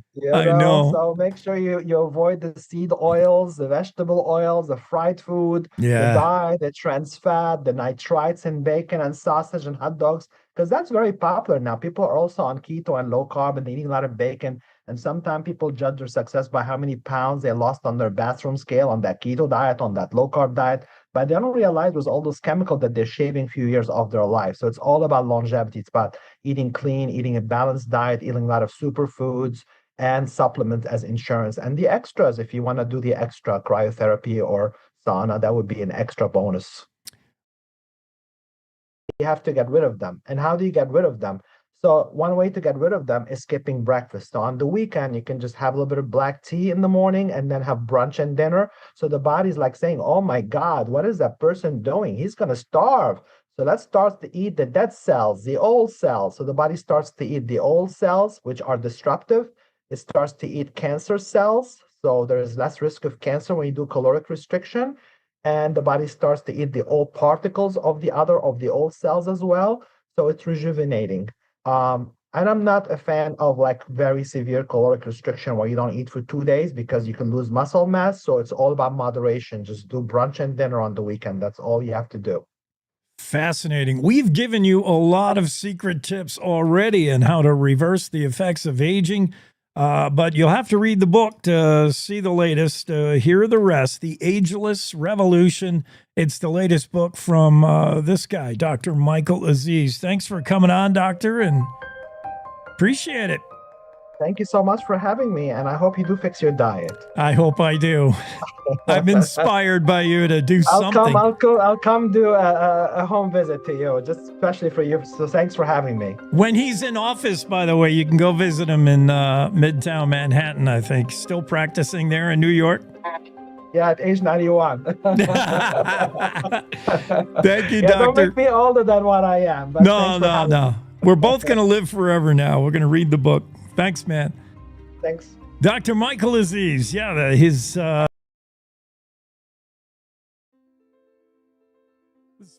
edition of Memorial Day Cowboy State Show with Jake continues after top of the hour news break.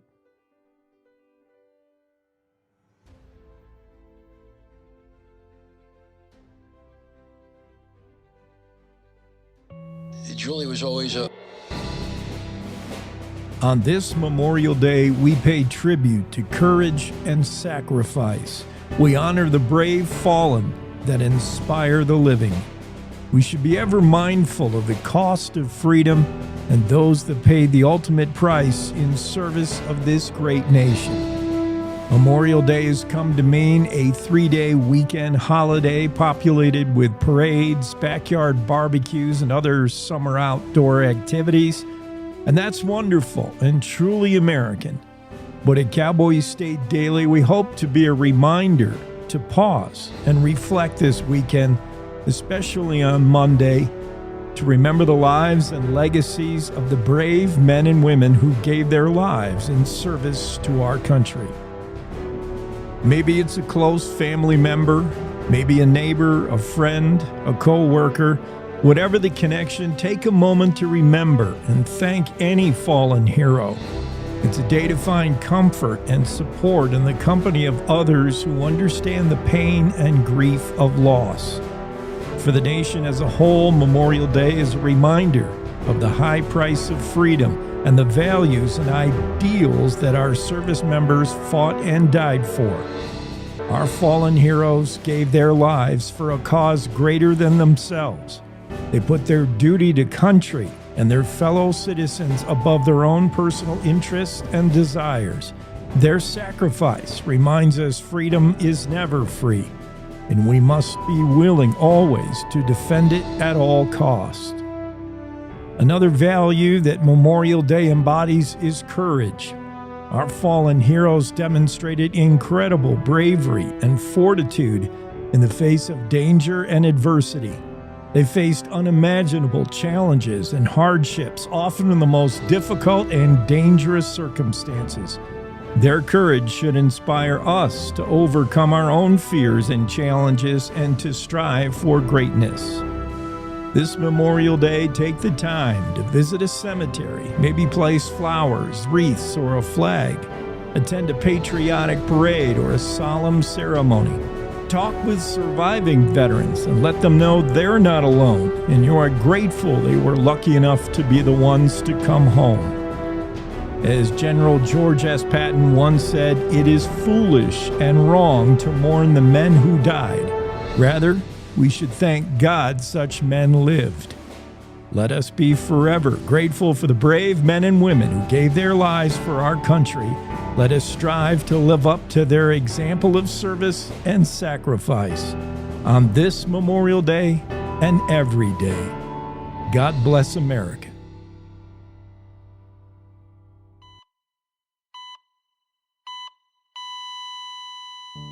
Christopher Holton. I'm very active. It was a Saturday morning. Normally I go for my normal walk. With no warning, Chris suffered a near-fatal heart attack. But thankfully, Brian Buckley, a bystander, saw him collapse and rushed to help. He did this big gasp for air and then just stopped. It's like I went into autopilot. It's like all that training I did back in the day around CPR just magically came out of nowhere. Because of the CPR training that Brian received, Chris did make it and didn't die on the trail that day. CPR training provided by the American Heart Association. Looking at your hands, these two hands could save a life. Being a father, you want to be around. You want to be around for your kids. Heart disease is America's #1 killer. To learn more about how the American Heart Association helps save lives, go to helpheart.org.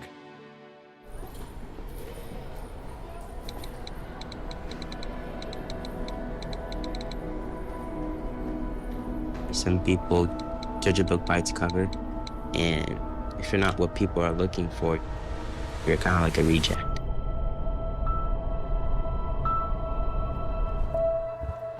At school, it feels like everyone's staring at me, and I'm just kind of not really a person. Sometimes I can't believe that you could be proud of me if I'm not proud of myself. It just was hard today. Nobody was listening to me. Think of our best times together. Let's do more of that. Try to understand me more, and I'll try to do the same. Listening is a form of love. Find ways to support your kids at sounditouttogether.org. Our beautiful world is changing, withering, dying by the hands of those who don't value nature, even though we all depend on it for life itself. But there is hope. Together with caring friends, the Nature Conservancy can restore our lands, heal our waters, and save our wildlife with big solutions only nature can provide. But every day we lose more of the places we love, and we urgently need to save endangered lands, waters, and wild species. The actions we take today will determine the tomorrow we leave to our children and grandchildren. The water they drink, the air they breathe, the beauty they experience. To learn more about how you can help protect and conserve our beautiful world, visit nature.org today. A special edition Memorial Day of the Cowboy State Daily Show with Jay concludes the best of our favorite interviews from recent shows, and let's get right back to it. Anyway, let's pop into the Zoom room, talk to U.S. Senator Cynthia Lummis. So, Senator, I know we had some topics to discuss that we're going to get to, but right away, breaking news, the crypto bill. Is that a good news? We just found out about this yesterday. Yes, Jake, that is really good news. This first bill is about stablecoins. Stablecoins are a little bit like a digital traveler's check. As you know, the state of Wyoming is looking at issuing its own stablecoin. They are 100% US dollar backed, either in the form of US treasuries or some other hard assets. And it makes it faster and cheaper for people to transmit money. So it's really important as we're entering an age where so many things are done digitally. When you think about it, your own credit card is a little bit like a digital asset in that you're just using a piece of plastic You never see the money you're transmitting. So that's almost like digital. The next step in digital is doing it faster and cheaper, which is way better for individuals, for retail businesses. So we're excited that it passed. It was a Herculean effort. We have been locked in rooms with the other party for days on end, trying to satisfy them to the merits of this bill. And finally, last night, we moved forward. Good. That's good news. Now, is Wyoming's push for stablecoin, and is it become a race against? I know the president is very much crypto and maybe have his own stablecoin ideas. Are they mutually exclusive? Can we do both? Absolutely, we can do both. In fact, Wyoming can issue its own stablecoin whether or not this federal legislation passes. That's good news. Let's talk about Senate confirmation of cabinet, sub-cabinet nominees by President Trump. He really wanted to come in with a whole team of people. We heard about a lot of nominees, giving us an idea of the numbers involved, how many people have been confirmed by Senate, and what kind of success that has meant now in the first 100 days. Well, it's been monumental, the amount of work the Senate has done to confirm his nominees. In fact, the Senate has set a record that goes back to, I think, the Nixon administration in terms of moving quickly to get a president's cabinet in place and begin to confirm some of its less prominent positions. So in the first 100 days, we set a record. We're continuing to push on that. And it's arduous for this reason. The Democrats, or whoever is in the minority, has a right to expend a lot of floor time between nominees. And the Democrats are not giving up any time. They're using all the time that is awarded to them under Senate rules, which slows the process down. So that's why the Senate has been in session at length. That's why our workdays extend into the night with some frequency. And that's why I've been asked, well, why aren't the senators doing town hall meetings like Harriet Hageman is? And the answer is because we're in Washington voting on noms. And of course, the House doesn't have to do that. So we're still voting on nominees today.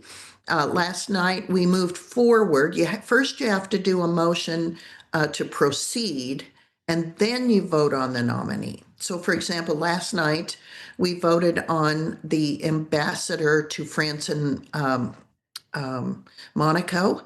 And today we'll have more noms. And you have to go every 2 hours between what we call these lesser noms. It's a much longer time between cabinet secretaries, but thankfully we've got them all done. Nomination process really, it's complex and it's slow, even when it's working well, but the feet dragging. And we'll talk about Brian Nesvik in a minute when you talk about feet dragging. But one success story, I think, is we finally got somebody heading Social Security Administration. People are worried about Social Security. We just had confirmation May 6th. Do we have the right guy? Are we on the right track here? I do believe we have the right guy. And I also want to assure people that are on Social Security that your benefits will not be cut. There are ways to improve the financial stability of Social Security without affecting benefits.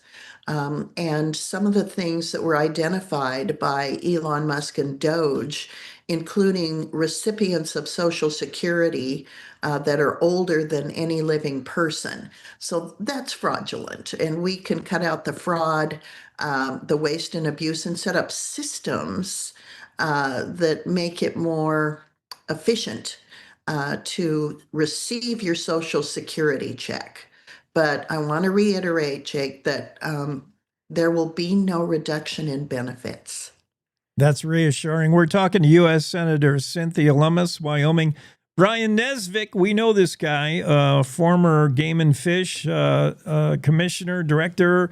What's going on with the Fish and Wildlife Service? We hear he's going to be our next director. There's been a little bit of pushback. Where are we in a vote here? His, to my knowledge, his confirmation will occur in June. I continue to push on that one. We have been in session now for 4 straight weeks after the Easter recess. We'll go into the Memorial Day week in recess. And then when we get back on June 1st or 2nd, we'll plow into the month of June. I'm hopeful that his nomination will reach the Senate floor in June. He is tremendously qualified. His confirmation hearing was fabulous. He shines. His expertise is readily apparent when he speaks. And so I'm very hopeful that we can tee him up in June. Senator, President Trump ran largely a campaign on the economy and being able to get a handle on inflation, grocery prices escalating. Are we doing that?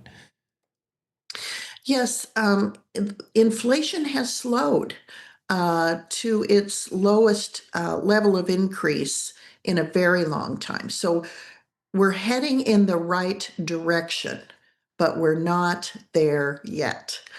So we have to continue President Trump's agenda, which is to expedite permitting, produce more oil, gas, coal, uranium, and rare earth minerals, to integrate more power, meaning energy, into our portfolio. We need to be able to export energy and become energy dominant. We need the president to sign his tariff agreements with other countries so we get back to a stable and understandable point of view with regard to tariffs. There will be tariffs. The money from tariffs will help reduce inflation.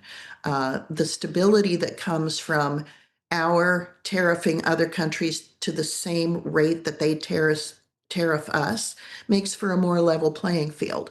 So many, and you've probably noticed, I certainly have, that the price of eggs has gone down since January. So the cabinet is very focused on that, and we're making progress.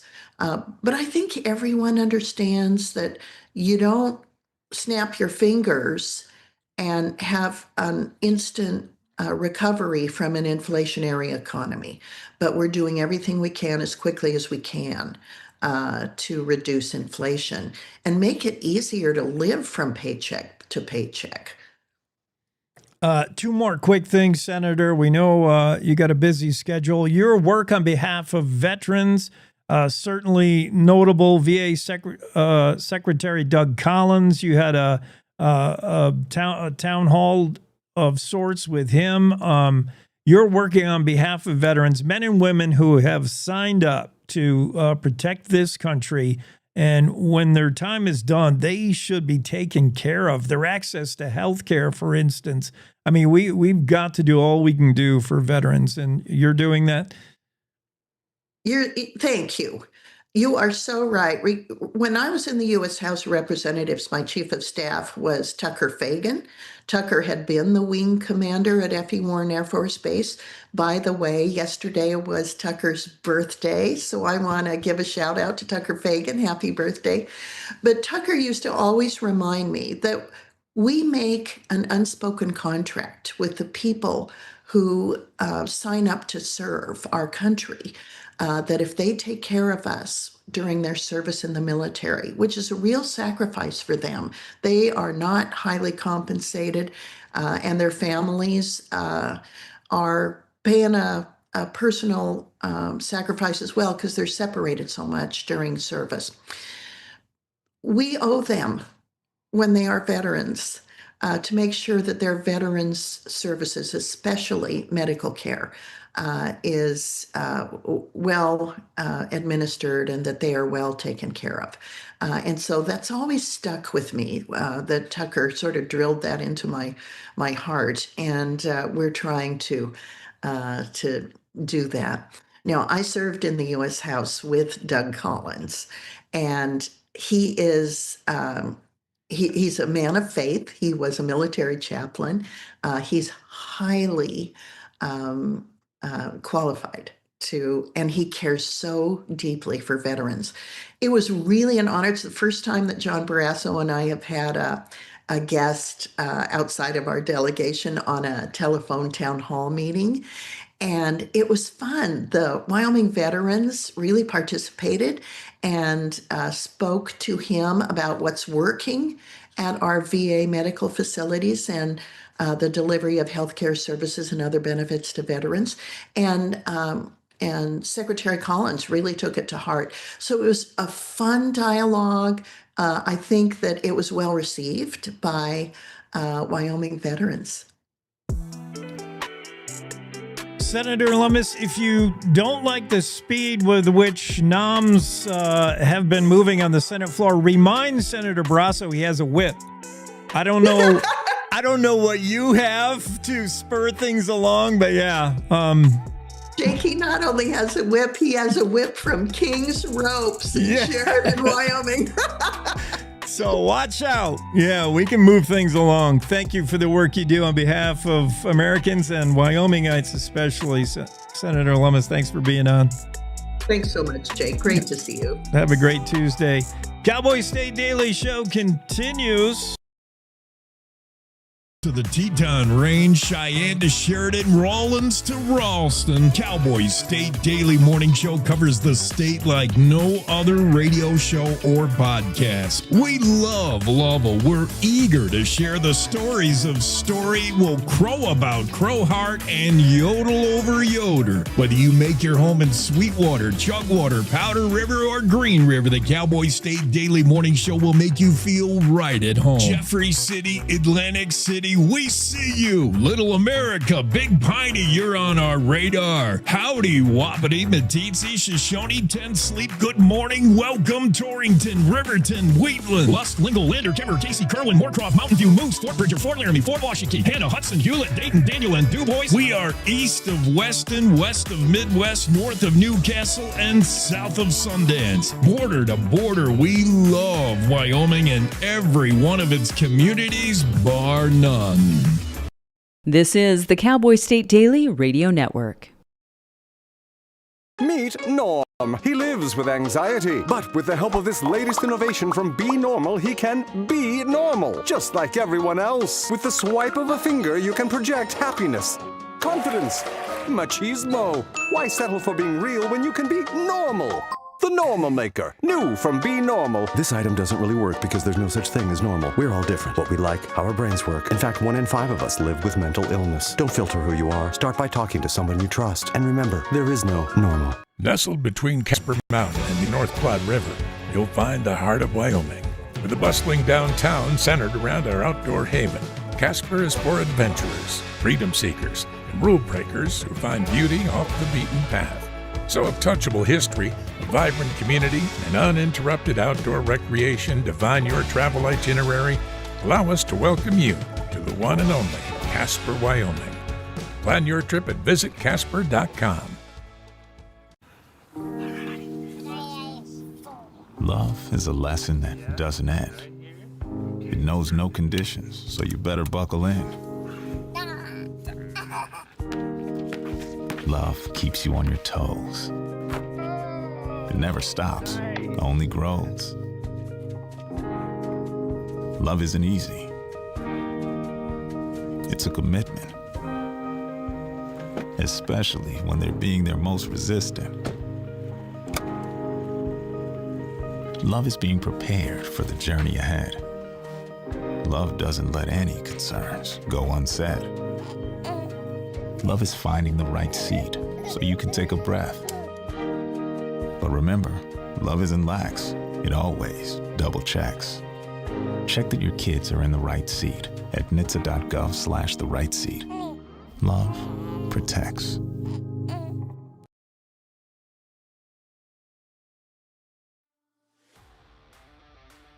Cowboy State Daily Show special Memorial Day edition continues with our favorite interviews. Let's get back to them.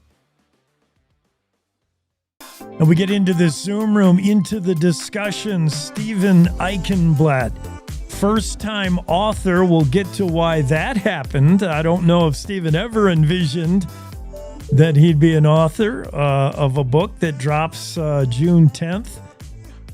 The book that you should pre-order now on Amazon or Barnes & Noble, wherever you go to find books, is Pretend They Are Dead, A Father's Search for the Truth. Stephen, thanks for being on the show, first off. Yeah, thank you. Thanks for having me, Jake. Happy Memorial Day. And my book is for Father's Day release. So yeah, Memorial Day, Father's Day, there you go. It's smart that it coincides with Father's Day.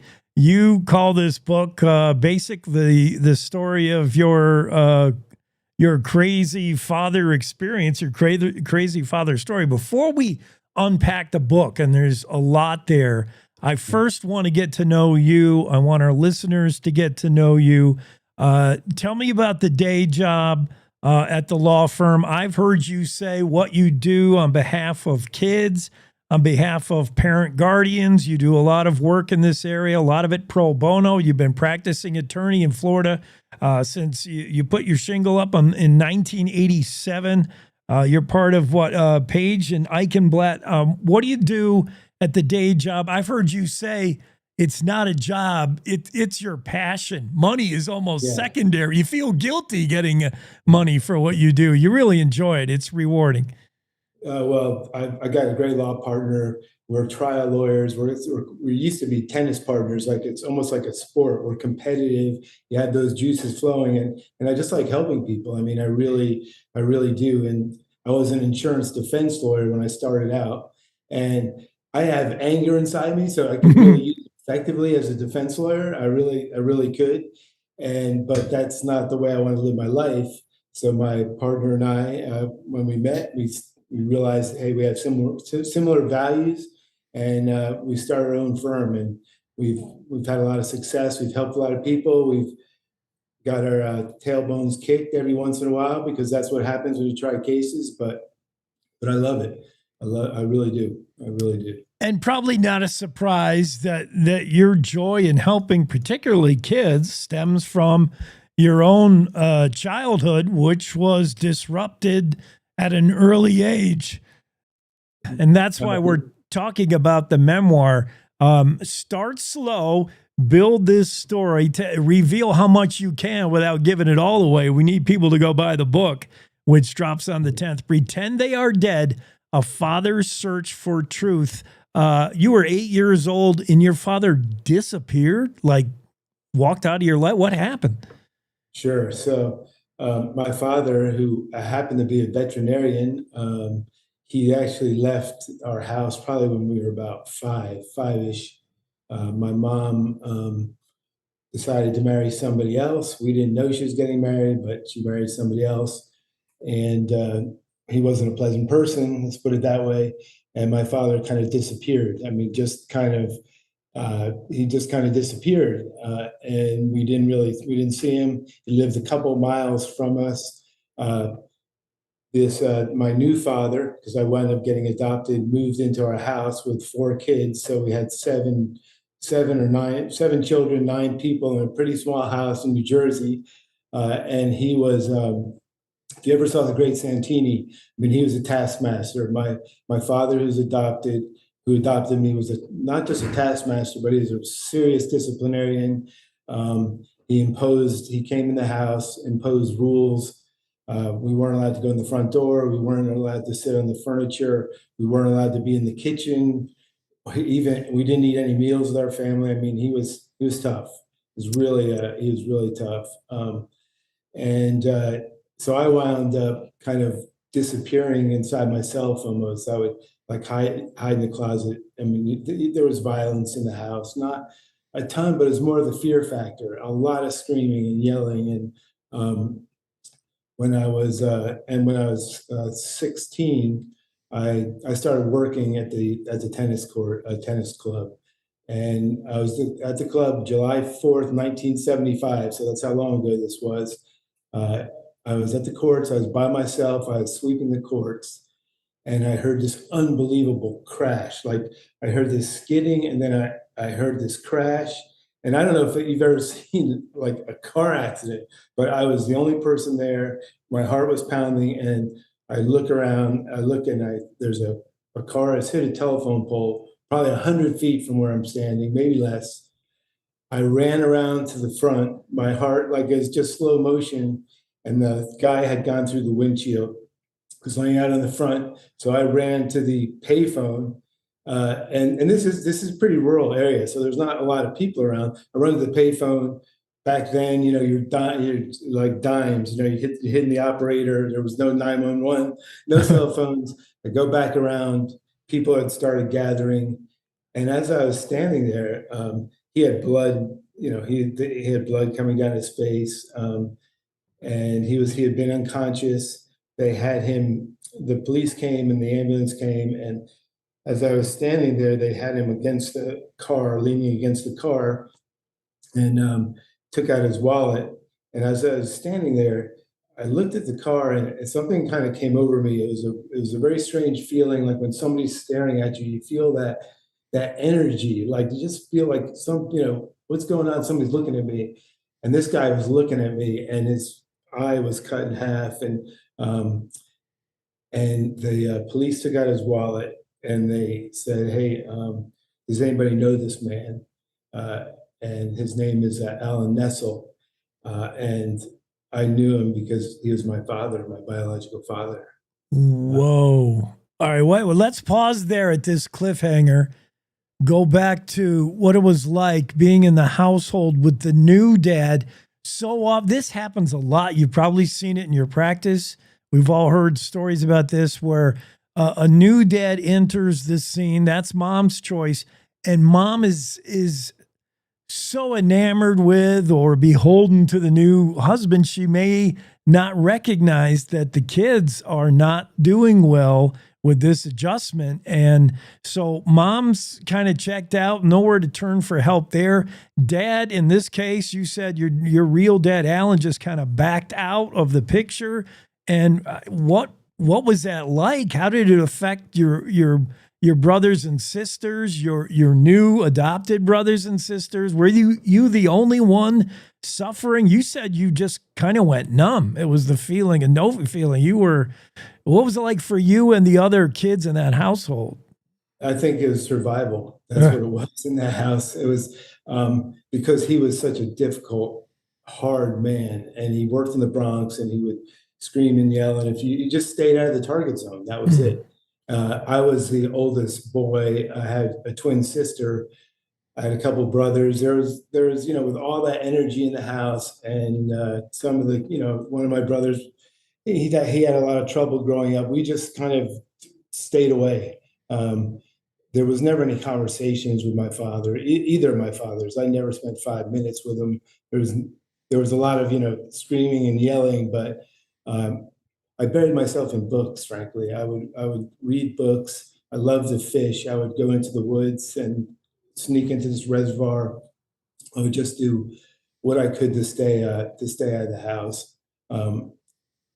I have since found out from some of my friends, they said your father was the meanest person I'd ever met. I was scared to death. I was scared to come to the house. So yeah. Yeah, it was. So this wasn't just, kids not adjusting to a new dad. That's hard on anyone. This dad was like, pretty tough. Okay, so you may not have time to even work through the wounds of abandonment while you're just trying to survive. But eventually you would start asking questions. Why, Alan, my real dad? It all comes to a head with this accident when you're just, fortune just puts the real dad right there bleeding in front of you, a car accident. Somehow, now you're a teen. Somehow you go from this to a move to Florida, to a move to Israel. Let's pick up the story there with dad in the accident. Sure. Yeah. After the accident, and if you're a parent, you can kind of understand, and you have teenagers, you might be able to understand this. I got on my bike, I rode to my house, and I never told anybody what I had seen until I was in my 40s, until I was 40 years old. I just buried that inside me. And it's like, hey man, this is just another day in my life.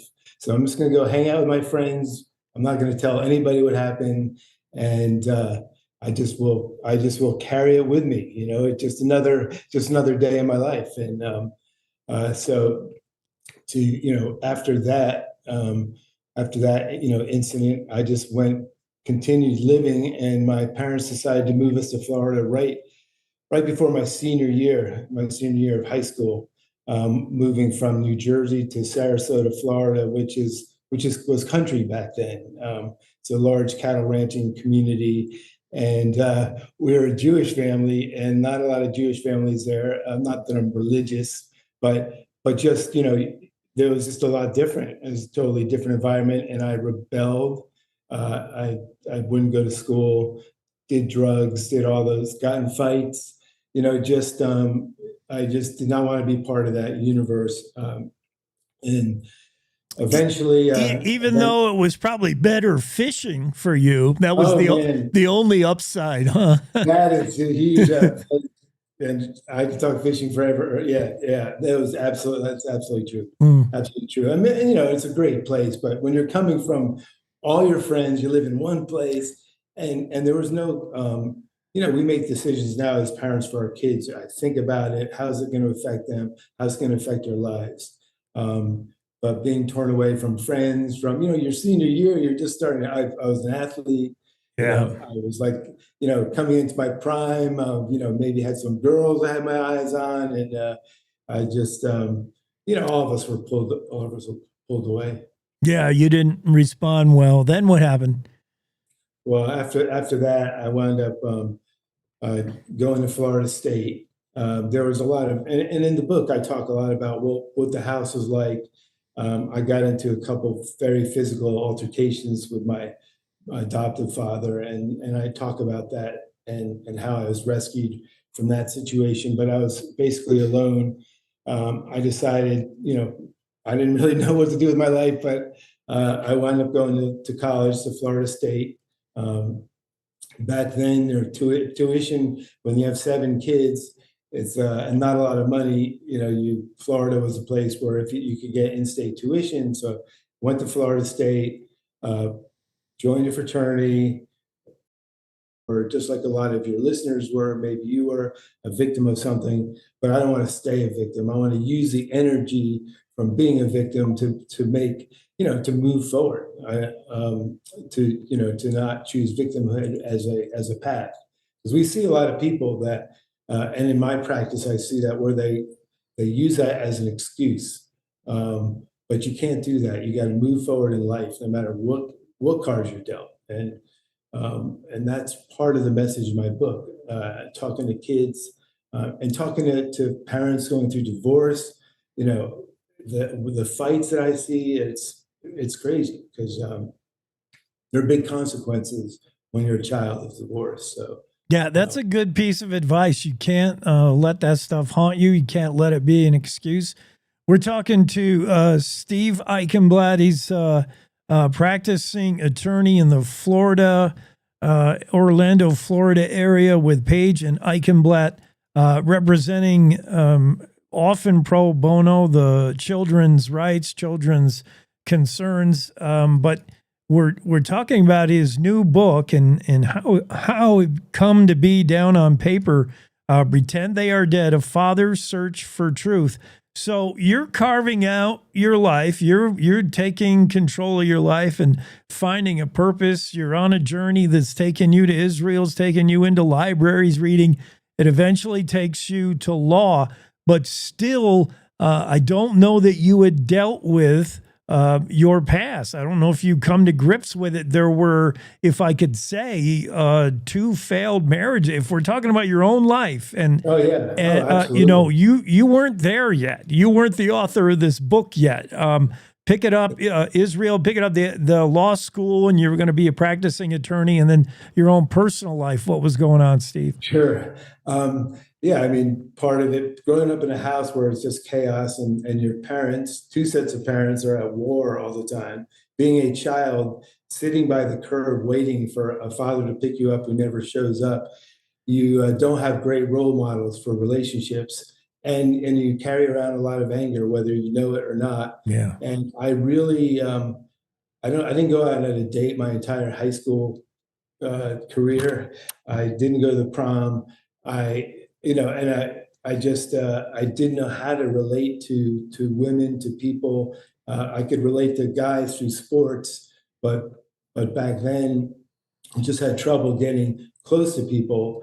And but part of me had this, okay, I'm going to go to law school, and then I'm going to get married, and we're going to build the white picket fence, and everything's going to be great. We're going to have kids, and that doesn't life doesn't work like that. And so I wound up going through a couple of divorces. Just part of it is because of the way I was raised and myself. I just didn't know how to get close or connect. You always get that, you're disconnected, Steve. You're disconnected. And I'd be like, what does that mean? I'm disconnected. I know. What does that mean? Right?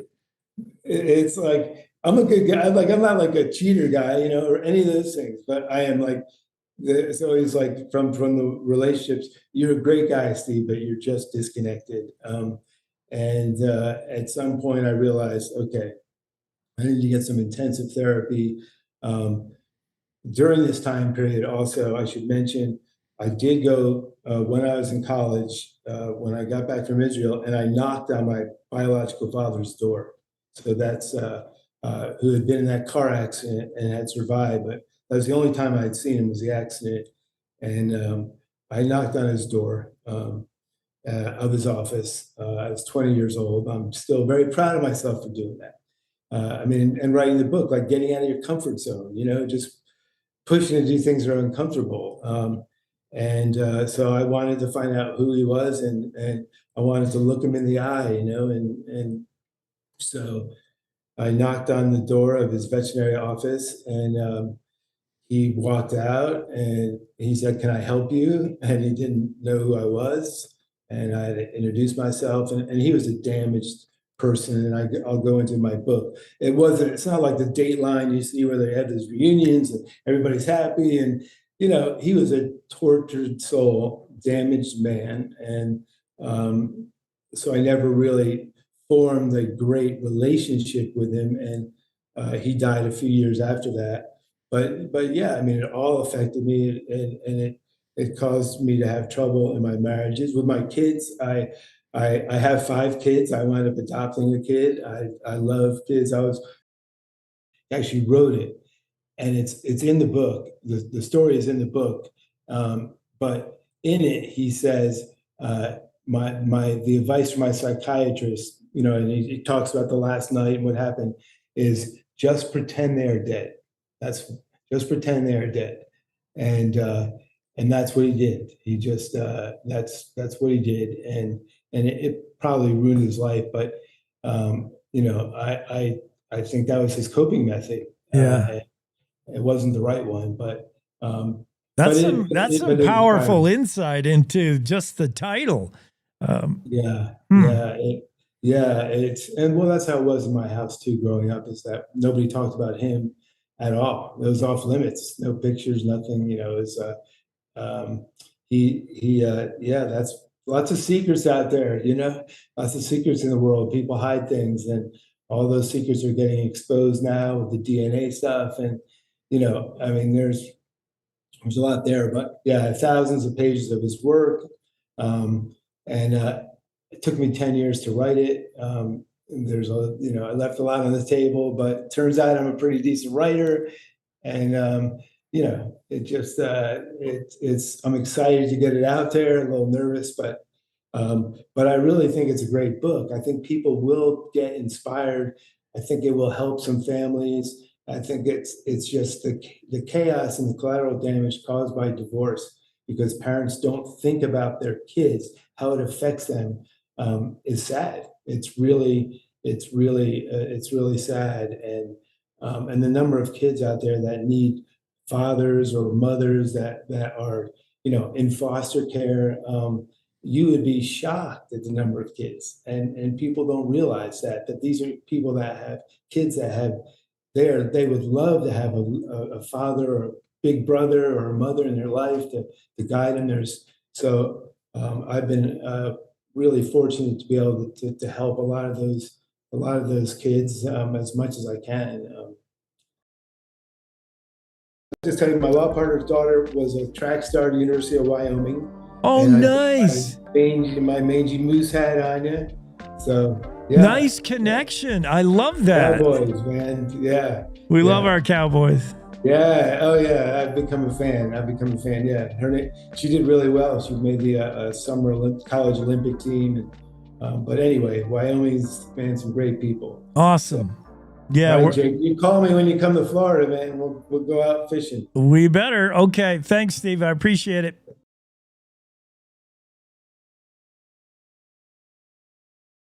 Wyoming is the cowboy state. From corner to corner, there are so many stories to be told, and more cowboys and cowgirls are turning to the Cowboy State Daily News team to keep them in touch with what's happening both locally and in other parts of Wyoming. I'm Riley Strand, videographer and production assistant for Cowboy State Daily Video News. We're proud to bring the most important stories to our viewers every day. The stories that start conversations, the stories that make us laugh, the stories that make us think. Our experienced journalists at Cowboy State Daily are crisscrossing the state every day, talking to those who know the news best. Every day, host Wendy Core and I talk to the reporters who are covering the topics, issues, and people that are important to Wyomingites. And in our daily newscast, we bring you those stories. Tune into the Cowboy State Daily video newscast every morning, only on cowboystatedaily.com. You're listening to the Cowboy State Daily Radio Network. Wyoming is a place of unlimited potential, a place that inspires us to dream. Since 2014, Wyo Lotto has given back over $180 million to our great state through transfers, winnings, commissions, and more. Dollars that have gone directly into your cities, towns, and counties. Dollars that have changed lives and set dreams in motion. Thank you, Wyoming, for a legendary 10 years. We can't wait to dream up what's next. The climate that we're operating under has everyone on the defensive. You see a person and you automatically put them in a box and say, well, this is what this person should be like. All of this ostracizing people, what are we afraid of? We're called to love one another. It can't be, I reject you as a person. This country's been through so much. Its people has been through so much. Why can't we fix this? Do we have issues we have to deal with? Yes, we do. But we're not going to be able to deal with them if we're fighting and yelling at each other and not listening. Yeah, she has an accent. Oh gosh, she dressed funny, but we're talking the same thing. Mm-hmm. We're all concerned about our children, concerned about the world we live in. A lot of people wouldn't even think we should be here talking to each other, but I'm sorry, I disagree.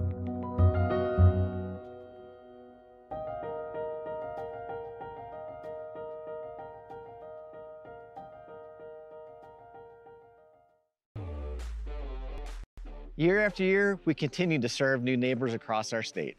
For over 40 years, our trust in wealth management services have grown our roots in Casper.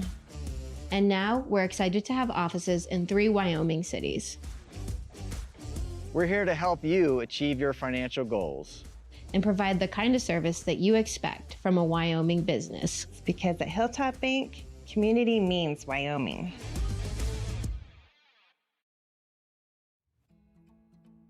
Our special edition of the Cowboy State Daily Show with Jake continues on a Memorial Day Monday, the best of our favorite interviews.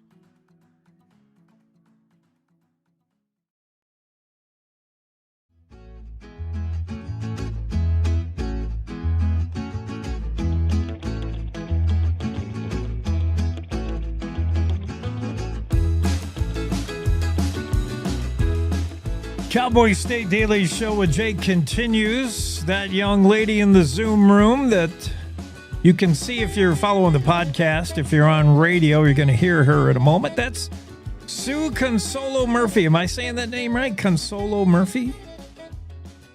You got it. Excellent.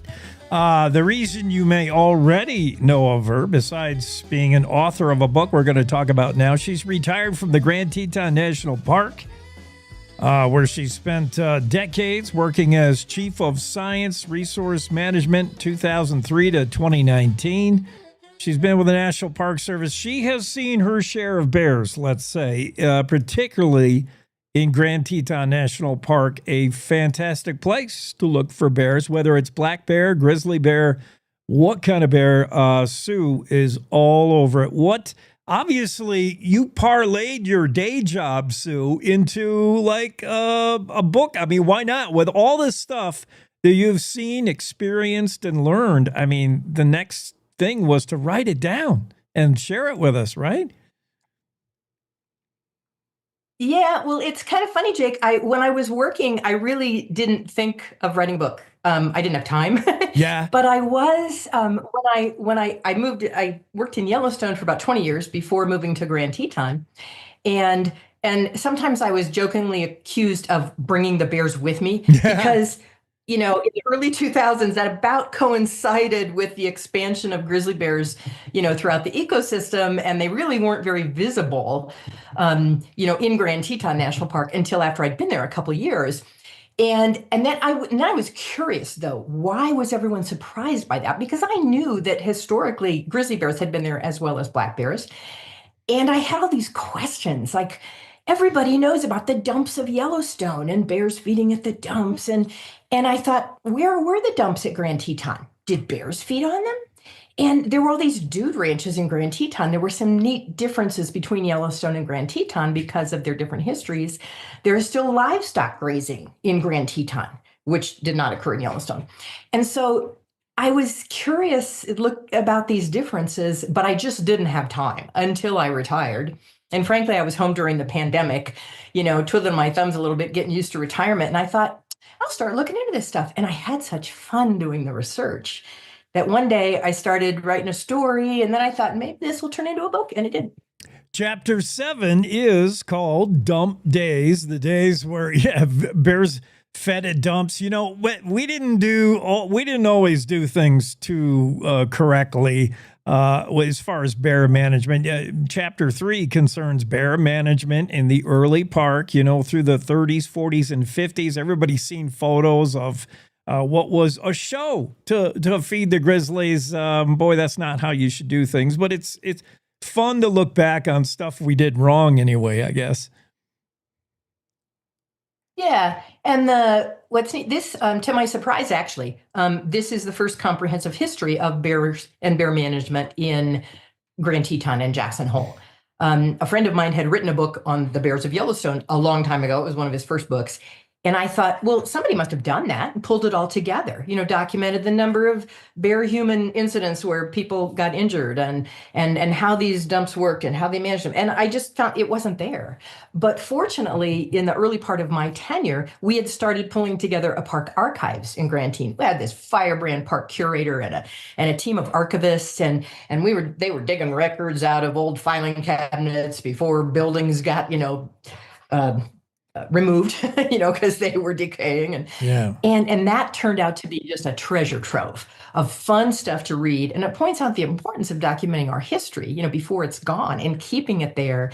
And so that was really fun, for me to explore. And I hope people will enjoy reading it. And there's okay.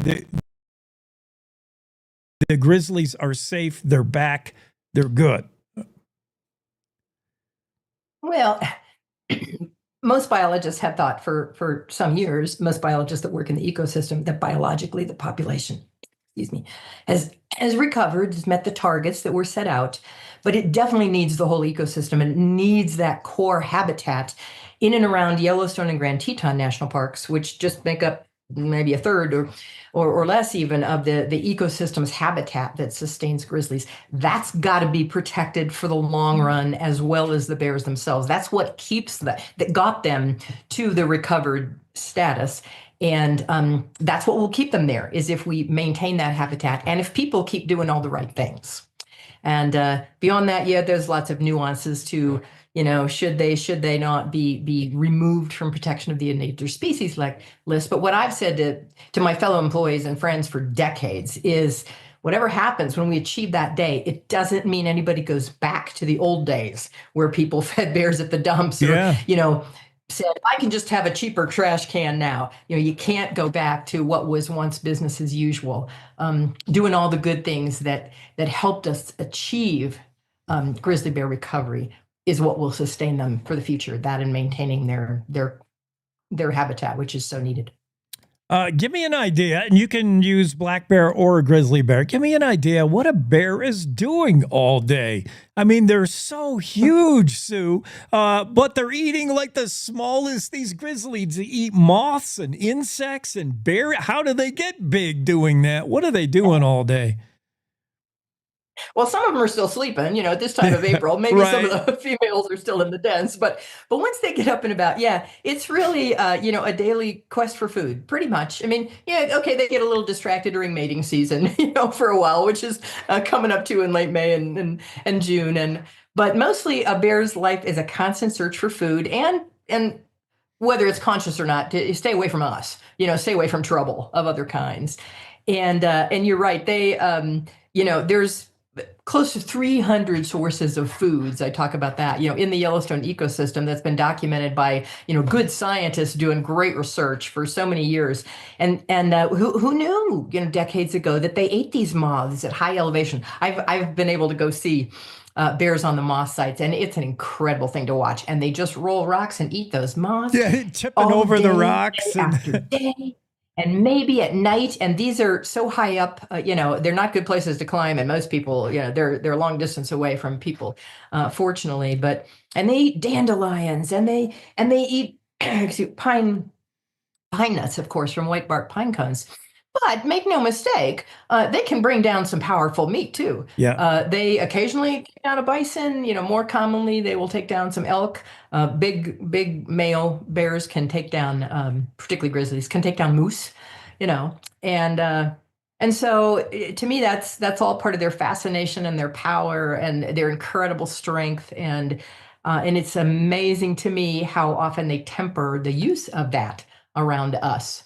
In a way, you could say they're remarkably patient with us, and they don't usually use all that strength unless they really need to defend themselves or they're young. Yeah, I have written a piece for a Canadian magazine back in the day that was basically took a dozen different grizzly bear encounters and how they didn't go so great for those who encounter, but in almost all of the cases where you do have a conflict, for whatever reason, the grizzly is remarkably restrained. I mean, it will rarely make contact with you if it doesn't have to. It'll give you a bluff charge. It'll give you some things to be scared about. And if it does knock you down, their intent isn't to demolish you, although they easily could. They seem to be, content with just removing a threat for the moment. And if you hold still and don't make eye contact, usually that's the worst it gets. It's amazing. There could be a lot more fatalities, let's just say, in a grizzly human conflict.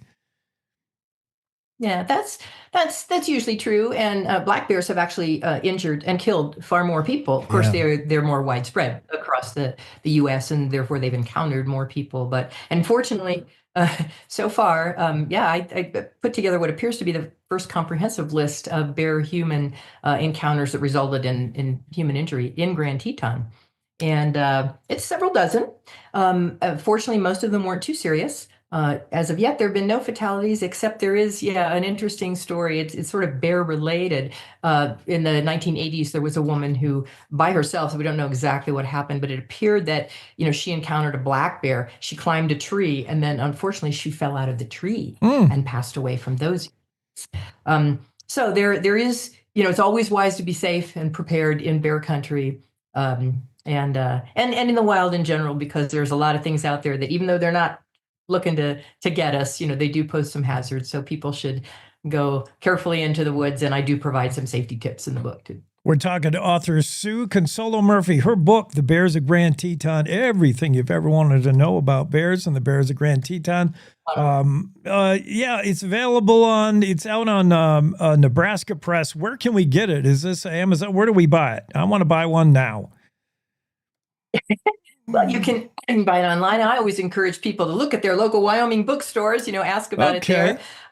But yes, it is also available online from the University of Nebraska Press, and some of those other normal outlets that people might shop online for books. But try your local bookstore and spread some business around. That's a good thing to do, especially on Earth Day. Yeah, I'm so excited. Now, are there photos in this book as well? Because, a bear book's got to have bear photos, right? There are some photos. Some of them are historic that I fortunately was able to get from the National Archives and from the Jackson Hole Historic Society, for example, and a few of them were blessedly donated by a wonderful friend and former colleague of mine, a gentleman named Gary Pollock, who is a good photographer on his own time, and he politely loaned me some pictures for the book, as did the beautiful cover photo, which is also taken by a former park employee named Deb Frosson, and I thank them both for that. Awesome. Well, thanks, Sue, for making time for us today. Appreciate you being on. Thanks for having me. You bet. It was fun. Cowboy State Daily, wrapping it up for this show. Thank you to Sue Consolo Murphy for spending time with us. Her book, The Bears of Grand Teton. Go buy it today. Fascinating. Everything you need to know about cohabitating with grizzlies and black bears. We're so lucky to be able to live in a place.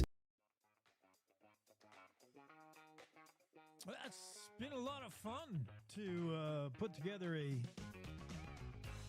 best of interview show for a special Memorial Day edition of the Cowboy State Daily Show with Jake. Enjoy your holiday weekend. Have a great Memorial Day. Remember the reason. We'll see you Tuesday, same time.